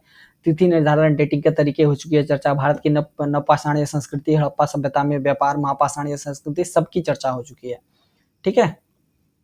आगे बढ़े। उत्तर वैदिक काल की अर्थव्यवस्था आज डिस्कस किया हम लोगों ने। महाजनपद परिभाषिक शब्द से क्या तात्पर्य है, 16 महाजनपद का संक्षेप में आज ही वर्णन किया हम लोगों ने। तीनय की अवधारणा नहीं डिस्कस नहीं की है। उत्तर वैदिक धर्म, इसकी चर्चा हम लोगों ने की है। कलिंग युद्ध, अशोक ने जो युद्ध किया था। तमिल भाषा और साहित्य का विकास आज ही डिस्कस किए हम लोग, ठीक है। आगे बढ़े। जून 2023 में एक क्वेश्चन पूछा गया था, प्राचीन भारतीय इतिहास के पुनर्निर्माण के स्रोत जो है, पुरातात्विक स्रोत, इसकी चर्चा हम लोगों ने की। नवपाषाण संस्कृति क्या है, उत्तर वैदिक राज व्यवस्था और समाज की मुख्य विशेषता डिस्कस कर चुके हैं। कौटिल्य का अर्थशास्त्र, मोहनजोदड़ो का विशाल स्नान कुंड, ग्रेट बाथ, इसकी चर्चा हो चुकी है। भारत की मध्य पाषाण संस्कृति चर्चा हो चुकी है। फिर छठी शताब्दी बीसी में नवीन सामाजिक गुटों का नहीं डिस्कशन नहीं हुआ। भारत में उत्तर पश्चिमी क्षेत्र में सिकंदर के आक्रमण की चर्चा हो चुकी है। साम्राज्य की परिभाषा, मौर्य के संदर्भ में इसकी चर्चा हो चुकी है, ठीक है। अशोक का धम्म, सातवाहन कालीन प्रशासन, कुषाण की चर्चा नहीं हुई है भाई। तो कुल मिलाकर के ये सब बातें थी और मेरे ख्याल से आप लोग मेरी बातों को समझ गए होंगे। चलिए आज के इस वीडियो में इतना ही, फिर मिलते हैं नेक्स्ट वीडियो में। Till then tata bye bye, take care.